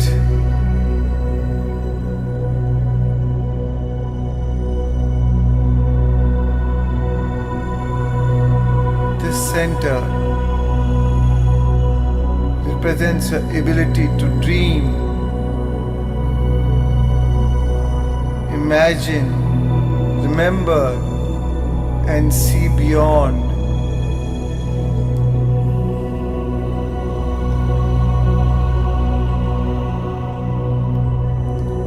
Breathe in and breathe out from the center.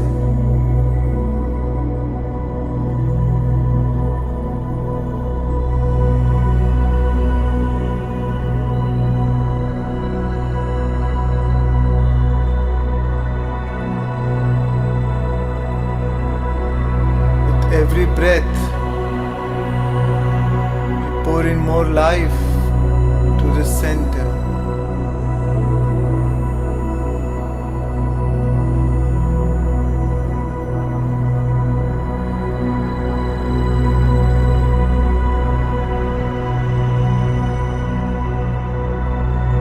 With every breath from the center,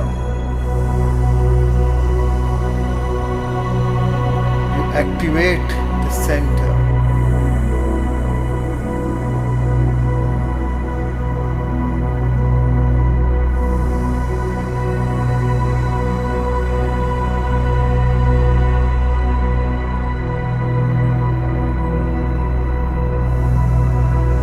Now, mentally repeat with me.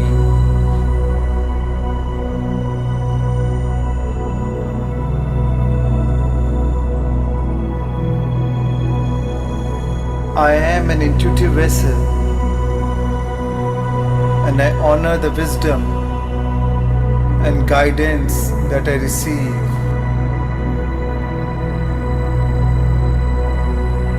I am an intuitive vessel and I honor the wisdom and guidance that I receive.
And now shift your attention further up to your seventh chakra, the crown chakra, the Sahasrara,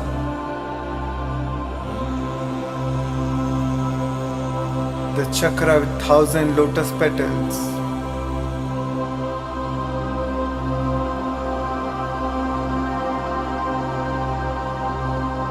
This is the jewel of consciousness.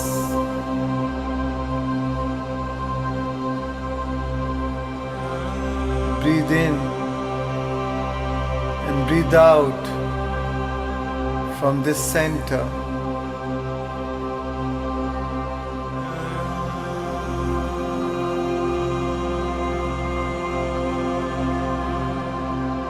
And as you breathe in and breathe out from the center, you open up the center and connect to your higher self, to your own divinity.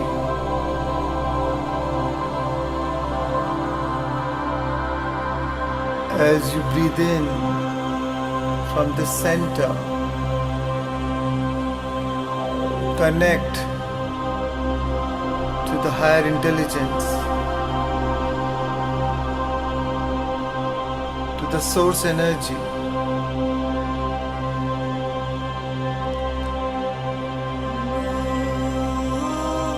every breath.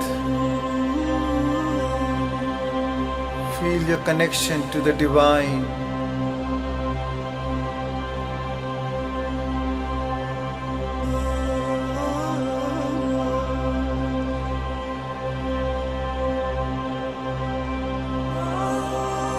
And now, mentally repeat with me. I am connected to the source, to all that is. I am connected to the source, to all that is.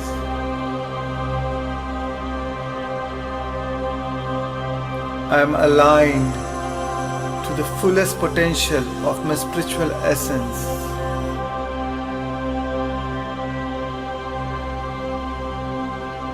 I am aligned to the fullest potential of my spiritual essence.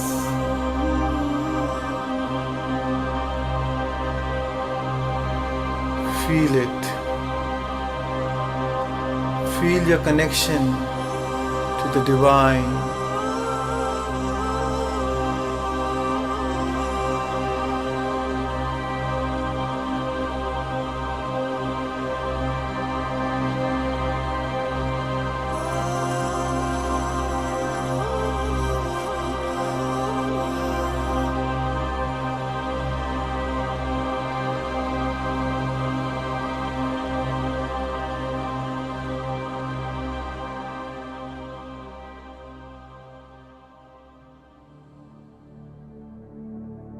And now, all your energy centers are in perfect harmony and in alignment with each other.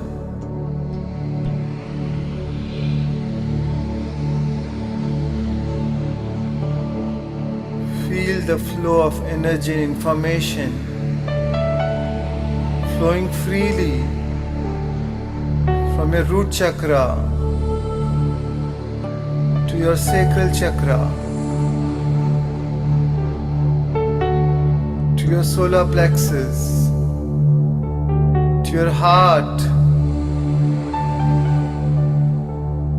to your throat chakra, to your third eye, and to your crown.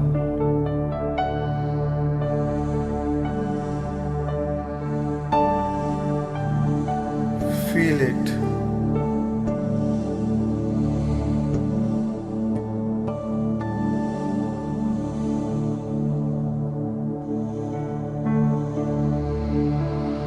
And finally, bring your awareness back to your heart center.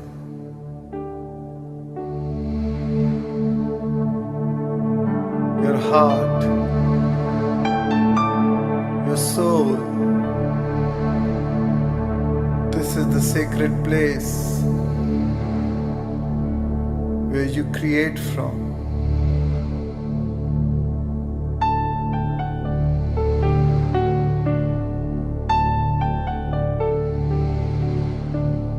Now, Divine One, sentient being, center yourself.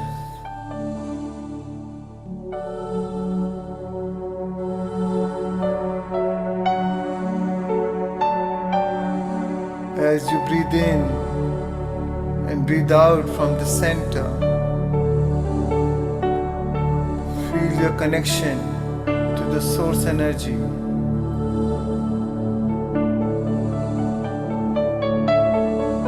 Knowing that your source is your best resource. It's always available to you.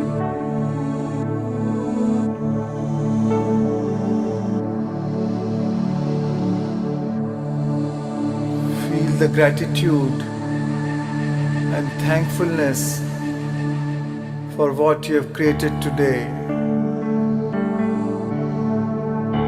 for your alignment with your source.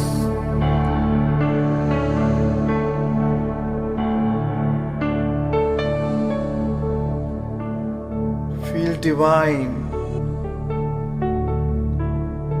Feel unlimited as you lift your life.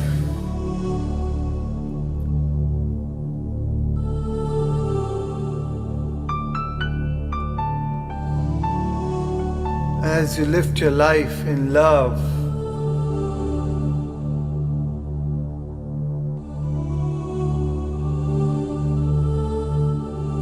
Feel immense love. Feel immense gratitude.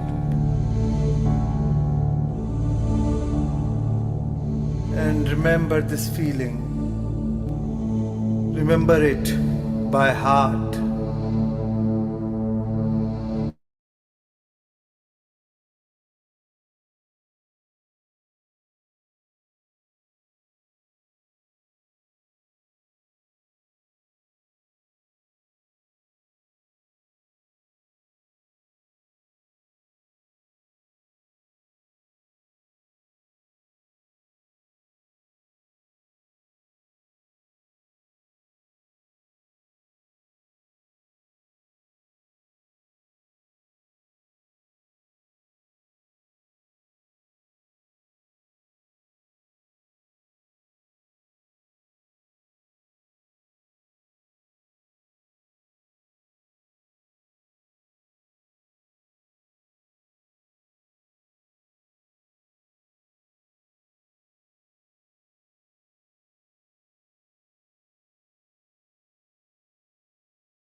You may move your body.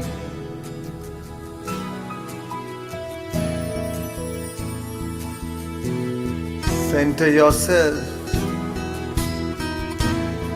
Remember this feeling.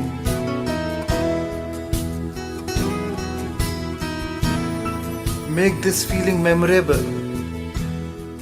I have chosen to be here, awakened at this time. I bring my breath upon my heart, and I journey from my mind. I step out of my way and into my life. I will live, I will die, I will laugh and I will cry. I will live my life alone. I will sing, I will dance, I'll rejoice in every chance. I will live my life in love. Today, You'll be in inner alignment with your source energy.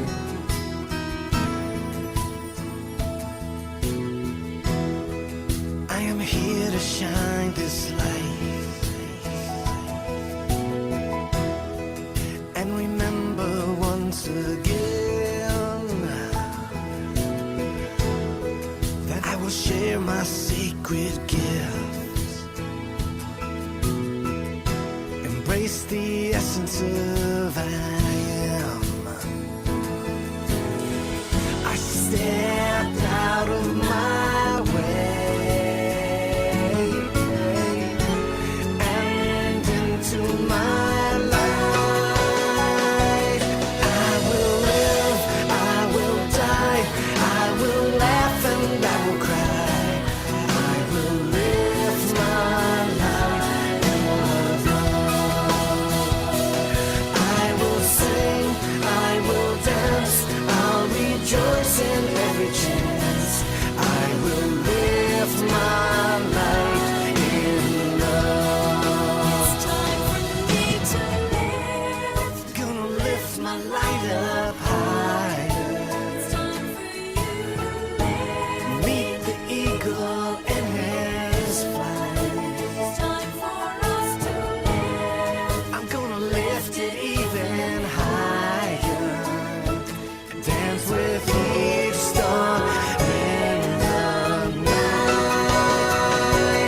I will live, I will die, I will laugh and I will cry.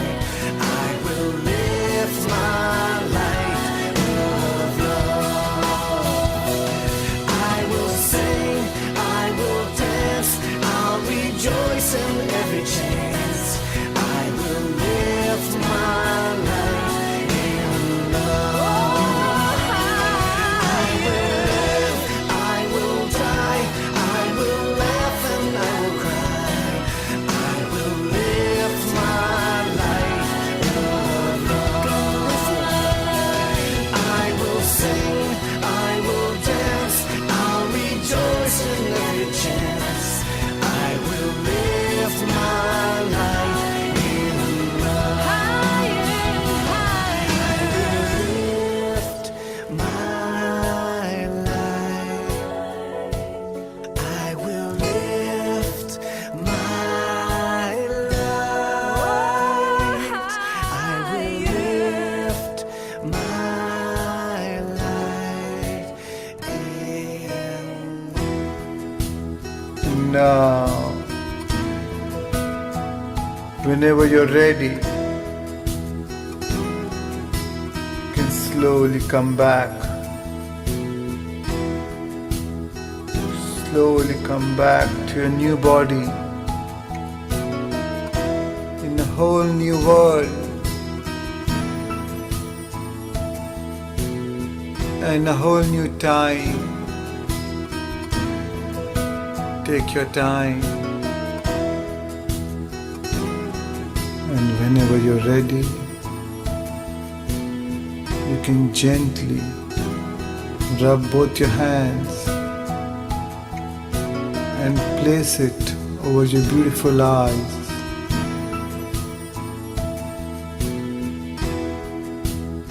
Five, four, three, two, one, and slowly open your eyes and come back to this material world of senses. Take your time and slowly come back, feeling relaxed and refreshed. Thank you for spending these moments with me. My love and appreciation to you.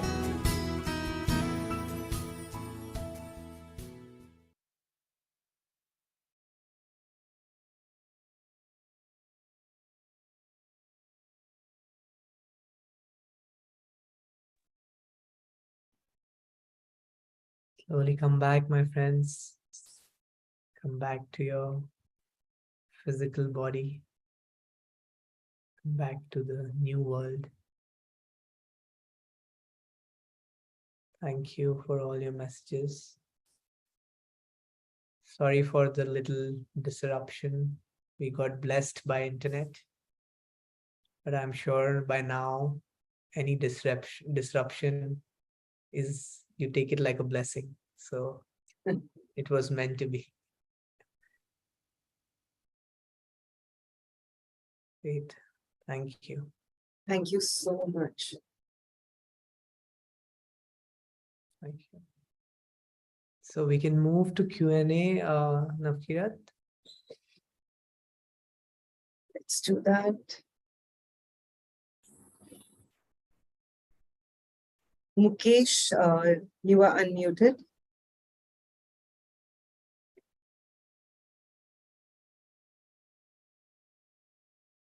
Thank you for all your messages in the chat. Really, really huge gratitude to all of you. Thank you. Thank you. Thank you so much. It was a great, wonderful journey today. Really, I blessed, and a lot of gratitude to you. Thank you. Thank you. My question is actually, when we are doing all this, meditation, daily meditation. So, is there any deep stage of this meditation beyond this that we are doing daily? Yeah, I mean, this is like peeling an onion, somebody asked Shiva that why do you meditate? You're Shiva. Right? So there's always deeper and deeper stage of meditation, right? There's always more to know about yourself, about the universe. So there is no end to this, right? So as you meditate more and more, you realize how less do you know. So My second question is is there I want to get up early in the morning to do for meditation, but I couldn't. So is when we say at 4 o'clock, it is must to do this kind of meditation earlier, or we can do anytime. you can do it anytime, but of course, if you can wake up in the morning, nothing like it. I've been waking up because of these sessions and it's just amazing.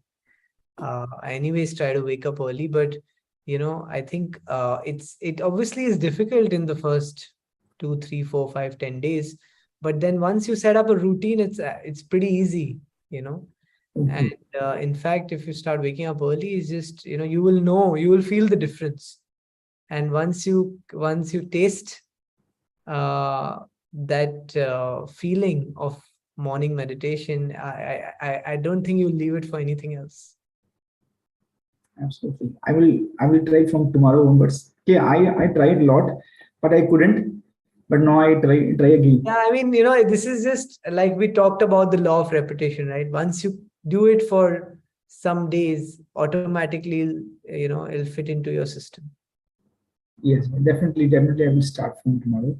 And when we do meditation, so we get some time early meditation, like morning meditation, we get we get into the sleeping mode.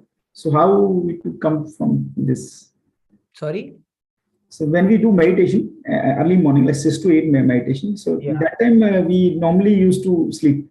Yeah, so actually it's the best time because like I talked in the session today, that you move from delta. When you wake up, you're actually moving from delta to theta to alpha to beta. So it's actually the best time to catch that brainwave of theta and alpha. So just when you are waking up, you're actually moving from delta, right? And you can capture that moment of theta and alpha, because you can straight away get into that mode. It gets very difficult to get into alpha and theta in the middle of the day, but because you have just come out of that zone, it's very easy to slip back into alpha and theta zone. That's why those early morning meditations are so powerful, because you can, I mean, I see it with myself. If I do it early morning, it takes me, in minutes, I'm into deep meditation.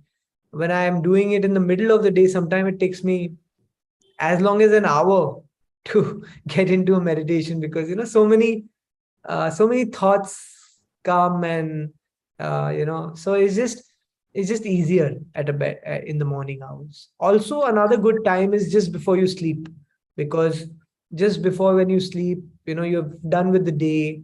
And that's why we do the sleep meditation on every Wednesday, because just before sleep, you're moving from beta to delta. So again, you capture that alpha and theta state naturally. And once you sleep after a meditation, your sleep is also beautiful. So it's like doing half an hour of meditation, but that meditation is working for you through the night. So yeah, great. Thank you so much. Thank you. Thank you so much. Thank you. Please. Thank you, Mukesh. Pratibha. Hello. Hi, Pratibha. Hi. First of all, lots and lots of gratitude and lots of blessings to you all. And I am a handwriting analyst, and I see that people are not writing, and writing is equivalent to meditation, because that triggers the prefrontal cortex of our brain. Sure. So I see all that things related to my handwriting, and like whatever the analysis I'm doing. So like it's really great to be connected with you, but still, and I am also an NLP practitioner.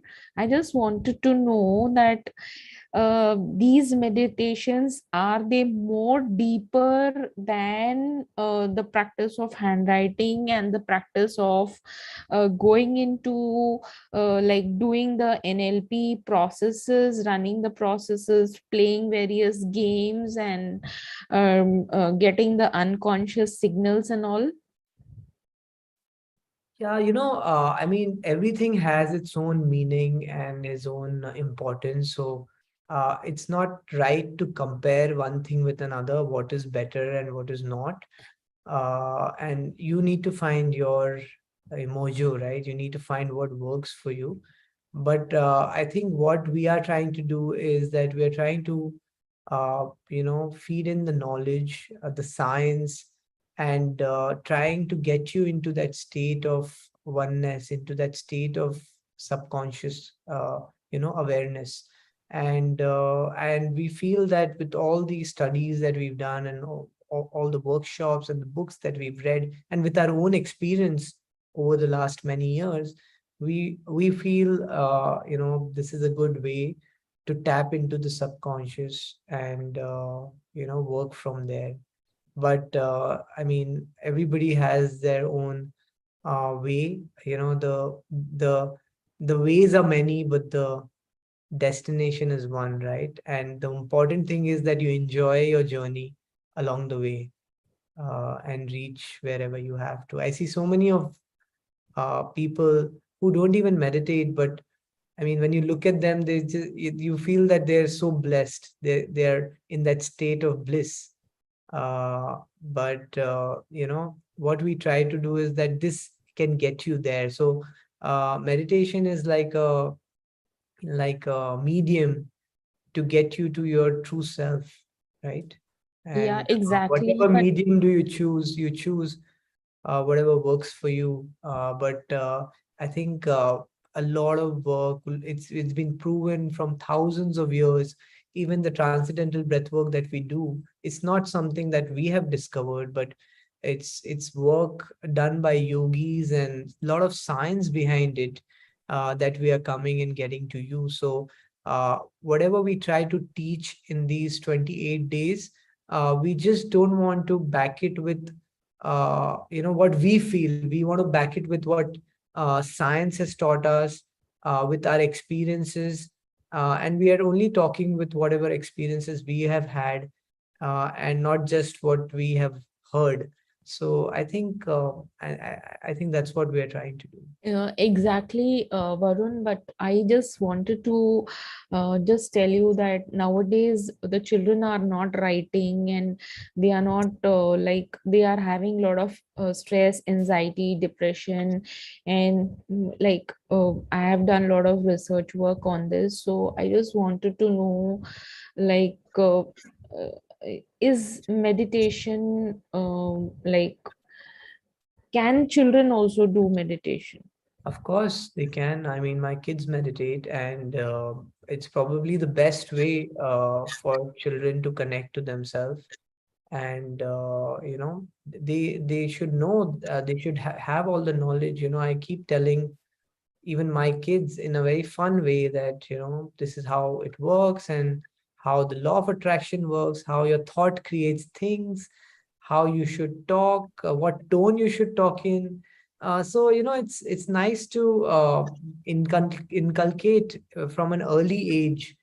Yesterday I was just recording my son, and I told him that I'm going to you have to teach all the participants that attend, always ask how should we teach our children, and you guys have to become the teachers and teach them. So they were telling me that, okay, we will do this and we will do that, like a game, right? And so that they feel responsible, that they need to give back to the society, right? And it always uh, flows through example, right? Like I say that the fruit will never fall far from the tree. So you are the tree and your kids are the fruits, right? So they will not fall very far from you. So you have to lead as an example rather than uh, you know try to make them something which you are not, right? So they will find their own path. You have to only lead by example. That's your only job actually as a parent, or when you want to see. In fact, like Gandhi said, be the change you want to see in the world. So be the change, become the change, and things will change around you. Thank you so much. Thank you so much. Thank you. Thank you, Pratibha. Vijay, Hi, I'm able to hear, ma'am. okay, yeah. I myself, Srilata from Hyderabad. I was a teacher, but now I am a spiritual teacher and doing service with the GK Master, Pulavam Shetty. So my doubt is here, how to differentiate between thoughts, feelings, or intuition or emotional? How can we know? And two more questions. How to come over craving of eating junk food, mainly when we are happy or normal or emotional, like that? And how to do the self-love mirror work? So it got when I sat in meditation, I got a mirror in front of me. So I asked, then they said that it is a mirror work. I don't know how to do the self love like love by looking at mirror work. And will we become slim, and will our hair will grow when we do meditation through our when we go to delta through theta, like that? Yeah, I'm also trying, I'm also losing hair. So let's see. I'll tell you in some time. But jokes apart, I think we've really seen a lot of people lose weight for sure. I mean, that's for sure. A lot of people after transcendental breathwork, especially, have said that. I mean, we had this one guy. He said, "I've done it for 1 month and I lost 12 kilos of weight." Because automatically started eating better, and a lot of his parameters, he got his blood pressure levels, sugar levels, everything under control, and he's like, "Okay, I know how to heal myself." So a lot of people have done that, and they course correct themselves what they need to do. So once you start getting into this path, automatically you eat the right stuff. Your Even in terms of thoughts, intuitions, you will know, right? I think a lot of times uh, uh, your body tells you, or your brain tells you what you need to do, and you need to take the plunge, right? Sometimes you may be right, sometimes you may be wrong, But I think once you start trusting the universe, you know, I'll give you an example about my wife. My wife one day had a meditation that she's supposed to go to Arizona, Sedona, and I'm like, really, and then few days later she took a flight and alone for a week went to Sedona to meditate at these power spots. And after that, she had a lot of openings and journeys and phenomenal connections with a lot of things. And so I think it's important to enter the unknown, that we say, right? When the calling comes, you have to take the plunge and go with the flow, right? And then I think you do become more and more intuitive automatically as you start trusting the universe, as you start believing in the signs, and they always come. And how about this self-love, like mirror work? I'm trying to do a lot. Yeah, of course, I think we also talk about it, and we've talked about 7 unseen mirrors of relationship where uh, you know uh, where relationship with ourself is also very important, right? And a lot of time we blame ourselves because of a lot of past experience and stuff like that. So self-love is very important, but that anyway starts to come as you are in this path and in this journey. And you will find a lot of tools like this, like mirror work or self-love work, and you need to do one thing and then the other thing and then the third thing, and slowly find your center, what really works for you. And yeah, to answer your question, uh, ultimately, charity begins at home, right? So you have to love yourself first to spread, you have to have your glass full to share the love outside. And one more is that breath work, like I can't do, as Daga said, that the patient should not do. So I'm Sorry? having which patient should not Yes, do the. you should not do, yes. I'm having the breath work. Can I try it out once? No, if you have fit or epilepsy, you should not do. You can do normal breathing, simple breathing, but you should not do the intense breathing. Yeah, because it's not recommended for everybody else. If you have a heart problem, brain problem, for anything else, it's fine. Uh, Even pregnant women above more than 7 months of pregnancy should not do it. So, there are some conditions which you should not, but you should do the other meditations, in sometimes you will know that, okay, now I'm ready, and you will probably heal your, issue, and then you can start doing. Your teaching was awesome. Really, the each chakras are vibrating for me when I'm focusing on each chakra. Felt really blessed to be attend these classes. Thank you for the great service. Thank you more than this. Thank you. Thank you so much. Thank you. Purnima, Namaste. namaste. I'm from Karnataka. Today I feel very blessed. Beautiful meditation. When I was meditating, I feel a sensation in my Sahasrara. Sometimes it will continue throughout the day. Today I was totally lost in meditation. And usually it will happen to me. I feel I'm feeling lost in meditation. But what is this sensation? I don't know. Please tell me. Yes, it's very normal to feel this sensation. In fact, it's very good that you're feeling that sensation, because this is the prana that you take in when you're into meditation. So, it's great because you are creating this energy inside of you.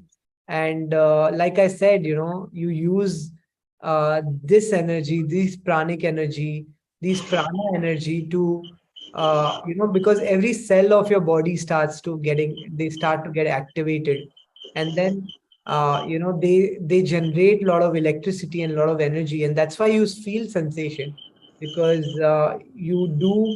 there is an electric charge in every cell of your body. So that's why you feel this sensation. Like we said, that every cell of your body has zero point 0.7 electric charge, and when you do these meditations, you actually recharge yourself, and then all that energy is there to heal you.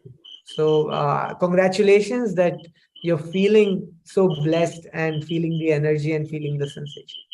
And always I will feel happy. I very rarely I feel very bad and I feel low.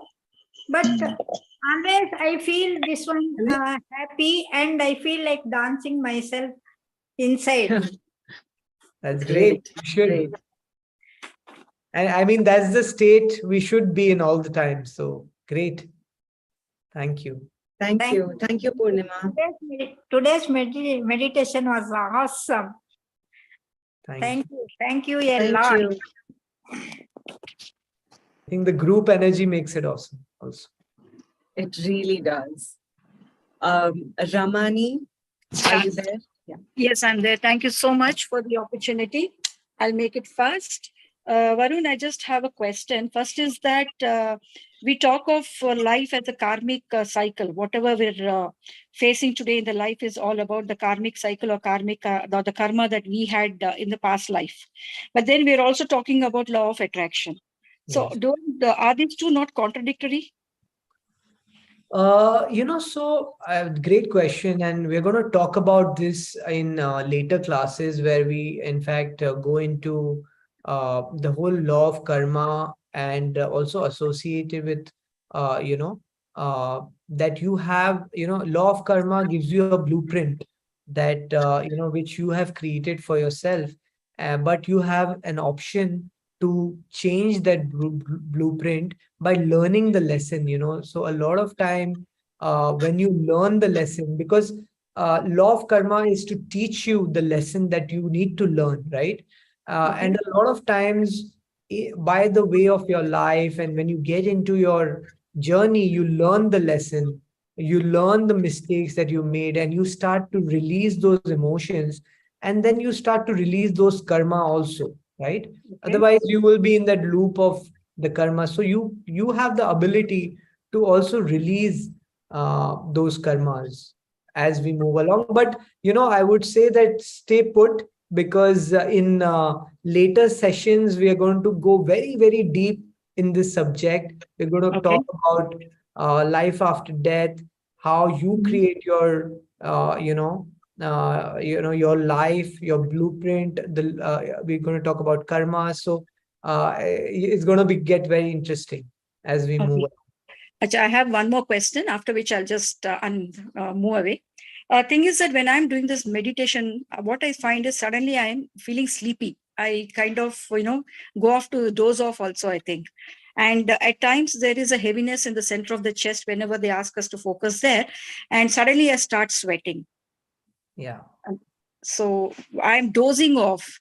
So I don't know suddenly what's happening. And then again, I come back into my senses. I mean, out of the sleep. Then I sweat. So, all these things are very normal, absolutely normal. In fact, it happens to a lot of us. I also feel that a lot of times. This dozing off, actually, because when you enter your subconscious, you feel you're dozing off, and you feel that you're in a bit of sleep mode, because that's what you relate to, right? Because you're not used to staying into your subconscious. But as you get more and more aware, you will realize that that's a stage of deep meditation where you just don't know where you were, right? A lot of times when you get up after your meditation, you're like, oh my God, I don't know where I was for the last one hour, right? That's true meditation, because that's when you're in a very deep state of meditation. I was telling somebody in the morning that, so many times after 10 minutes, I don't know where I was, right? And suddenly I'll wake up after, 1.5 hour.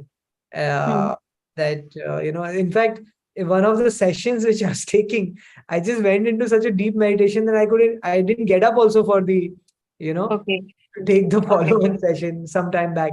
So, it's not that you've fallen off asleep. You just Okay. go into a very deep state of meditation, and it's very normal. And even sweating happens because you again, I talked about this cosmic energy, this prana Yes. taken. So it does have a lot of reactions in our body, and all those are good for us. So in fact, after the meditation, when everything ends, I'm sure you would feel a lot more lighter and better, right? Uh, Yes. so I think that's what's important. But my only worry is that we are supposed to do a creative visualization of things, what we want in life. But when I go into the sleep, I feel I'm missing out on that. So how is it I'm going to, visualize something which I want to create? Don't worry, when you're at your best, you'll not need to visualize anything. It will Okay. all happen. Thank you Right? so much. And thank you for giving me the chance. Thank you, Nakiran. Thank you. Thank you. Thank you. Thank you. Thank you. I remember that quote from Matrix. I don't know if you've seen the movie. Yes. Yeah. Where Morpheus tells Neo that when he said, like, when he sees the agents dodge bullets, he asks him, "Can I do that?" So Morpheus tells him, "When you're ready, you won't have to." Okay. And Okay. then in the end scene, when the bullets are fired to him, he just looks at them, and then he puts his eye down, and all the bullets fall down. So when you're ready, you won't have to do anything. Things will just fall in place automatically. Thank you so much. Thank you.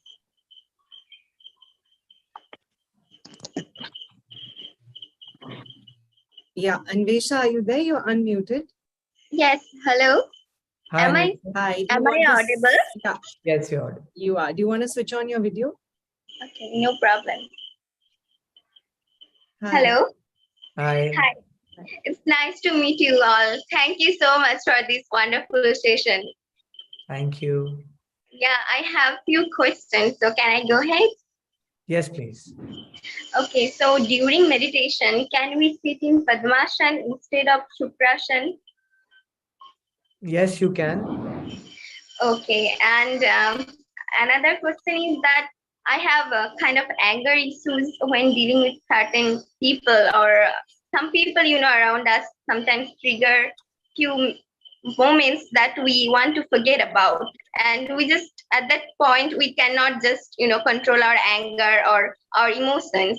So how can I, suppress those anger and those emotions that is building inside me at that moment? Sure. No, great question, Anvesha, because we all feel the anger, and barring none, a lot of times, our body knocks us out of balance. And I think the important thing, first thing, is to be aware of that anger, which you are. You asking that question itself, that you're aware of that. And you need to work with yourself, because a lot of times the anger which is inside of us, it's not for the other person, it's for us, right? You're actually angry with yourself about something, because you mirror the situation outside of you, what's inside of you, right?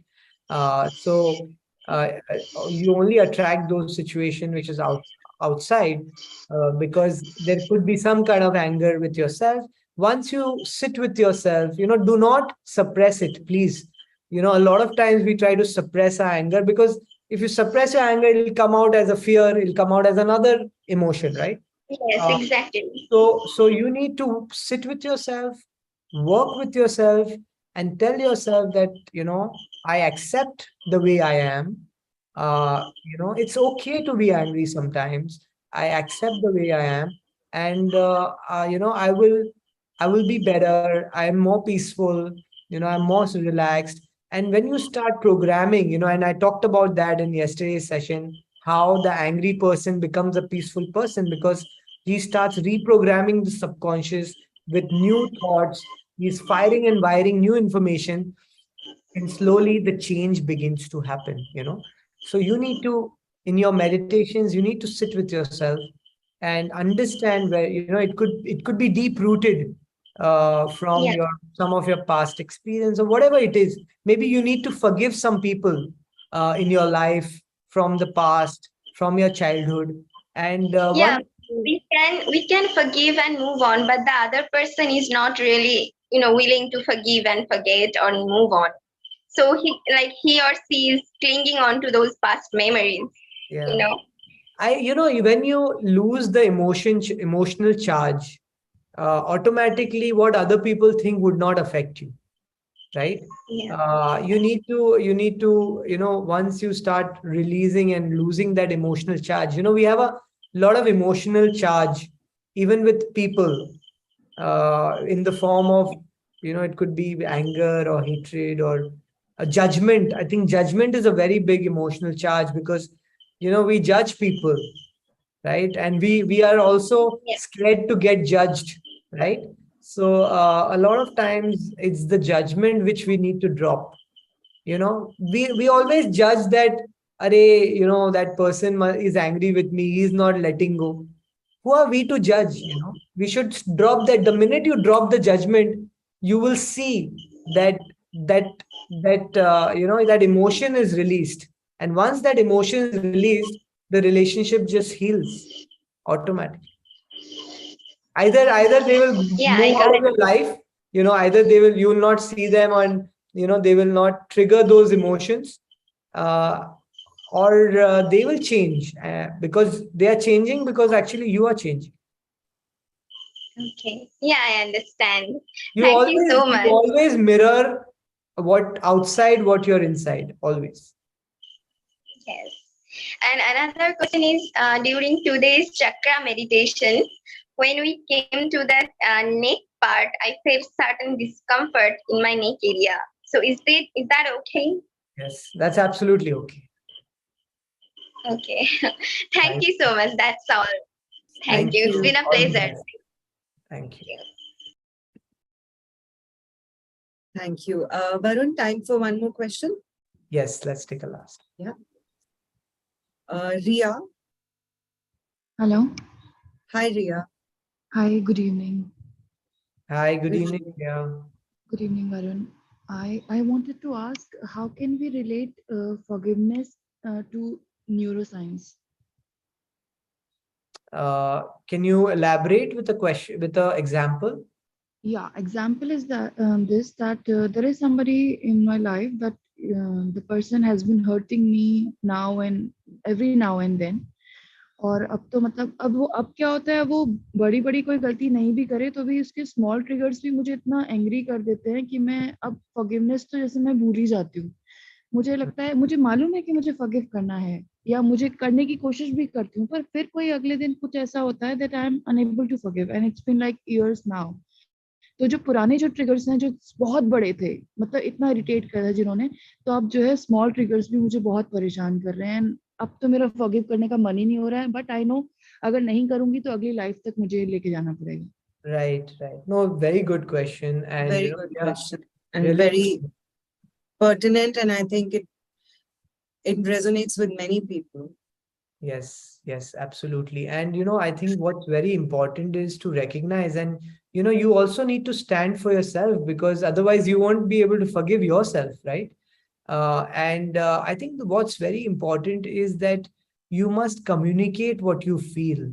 A lot of times we feel frustrated and angry because we are not able to say what you feel. And you don't need to fight or be angry about it, but you need to communicate that the things that's triggering you.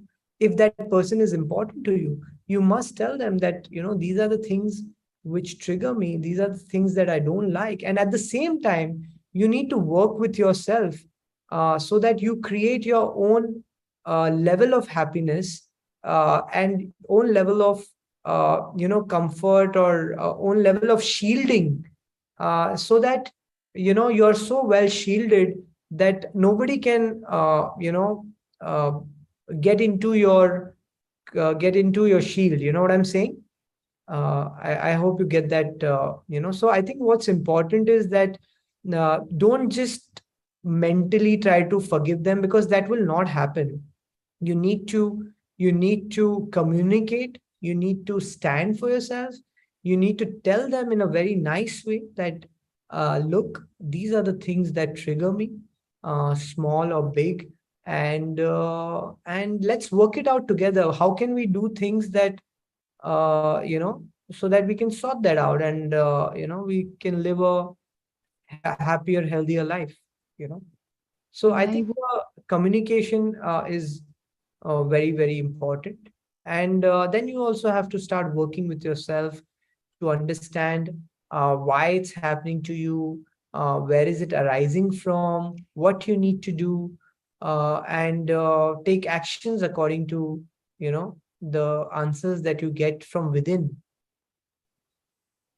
क्योंकि communicate तो कर चुकी हूँ मैं, I have been telling right, हर तरीके से, और उसके बाद ये भी हो जाता है ठीक है next time I will take care, next time I will take care. तो लेकिन मुझे लगता है कि दो तरीके से हम लोग काम करते हैं, या तो हमें किसी का फियर हो या फिर हमें उसके लिए कंपैशन हो।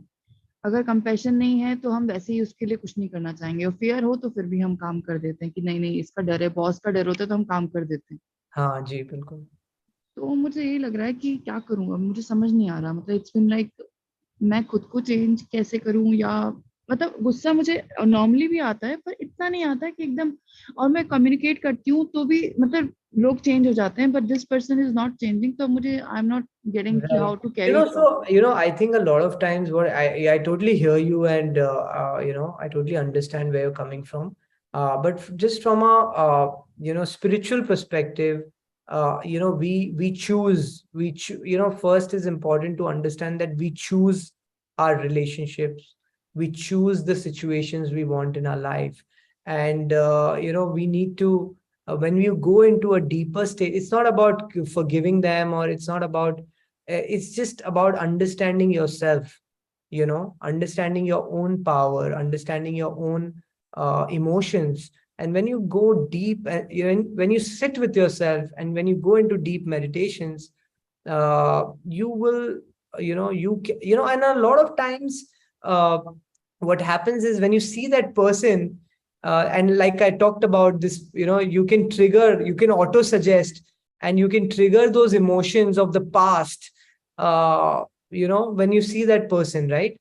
Because, there's so much trauma and so much history of the past that creates that new feeling. And when that new feeling is again from the past, then the same events happen, because it doesn't change. We are in that past loop, right? So sometimes you need a reset. Sometimes you need maybe you need a time off, where you need to just be with yourself and take charge of your own life, so that you can get your own answers. Okay.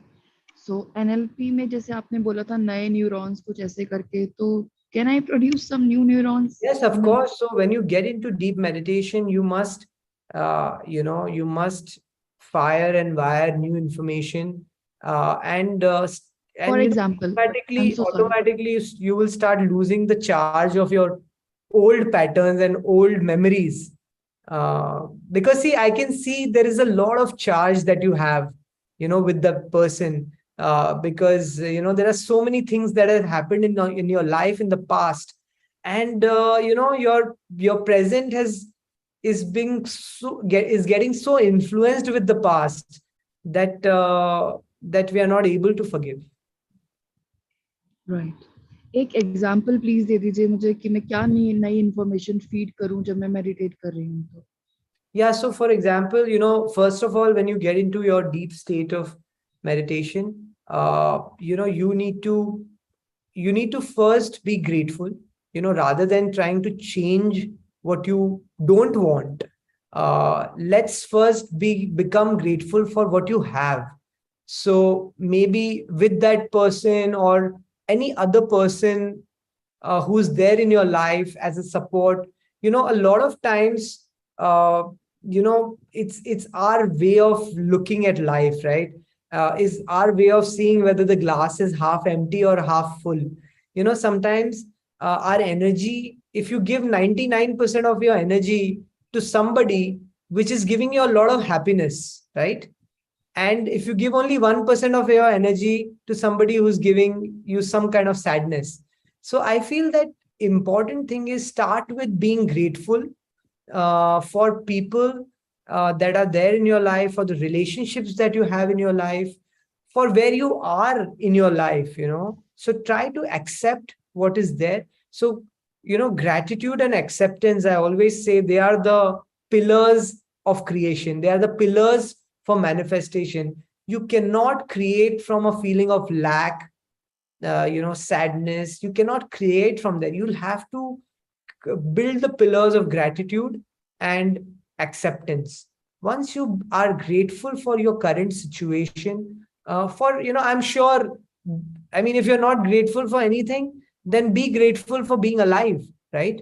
Be grateful for your parents to give you birth.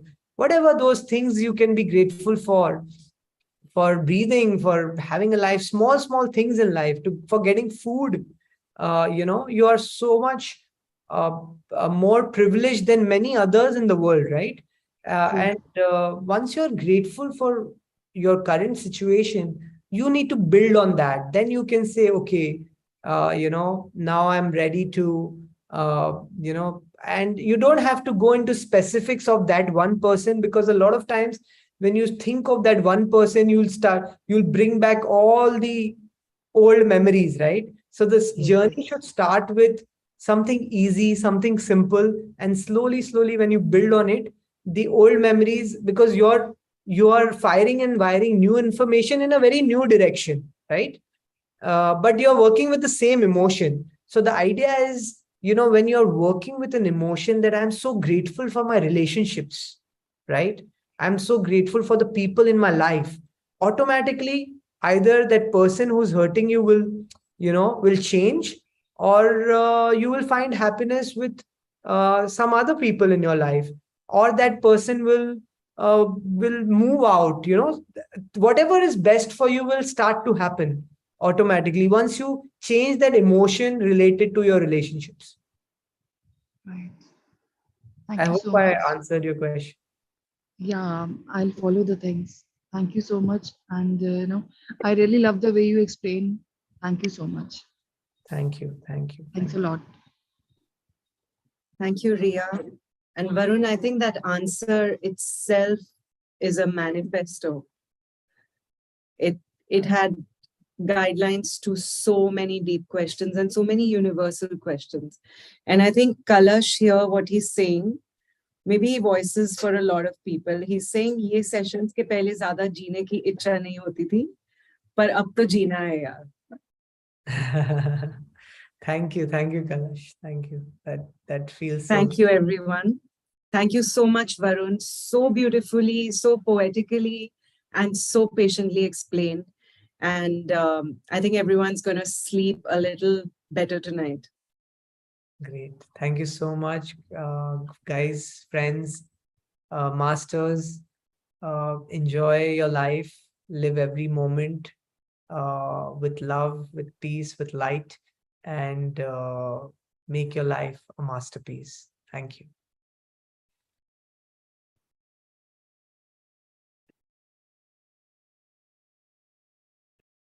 See you tomorrow for Transcendental.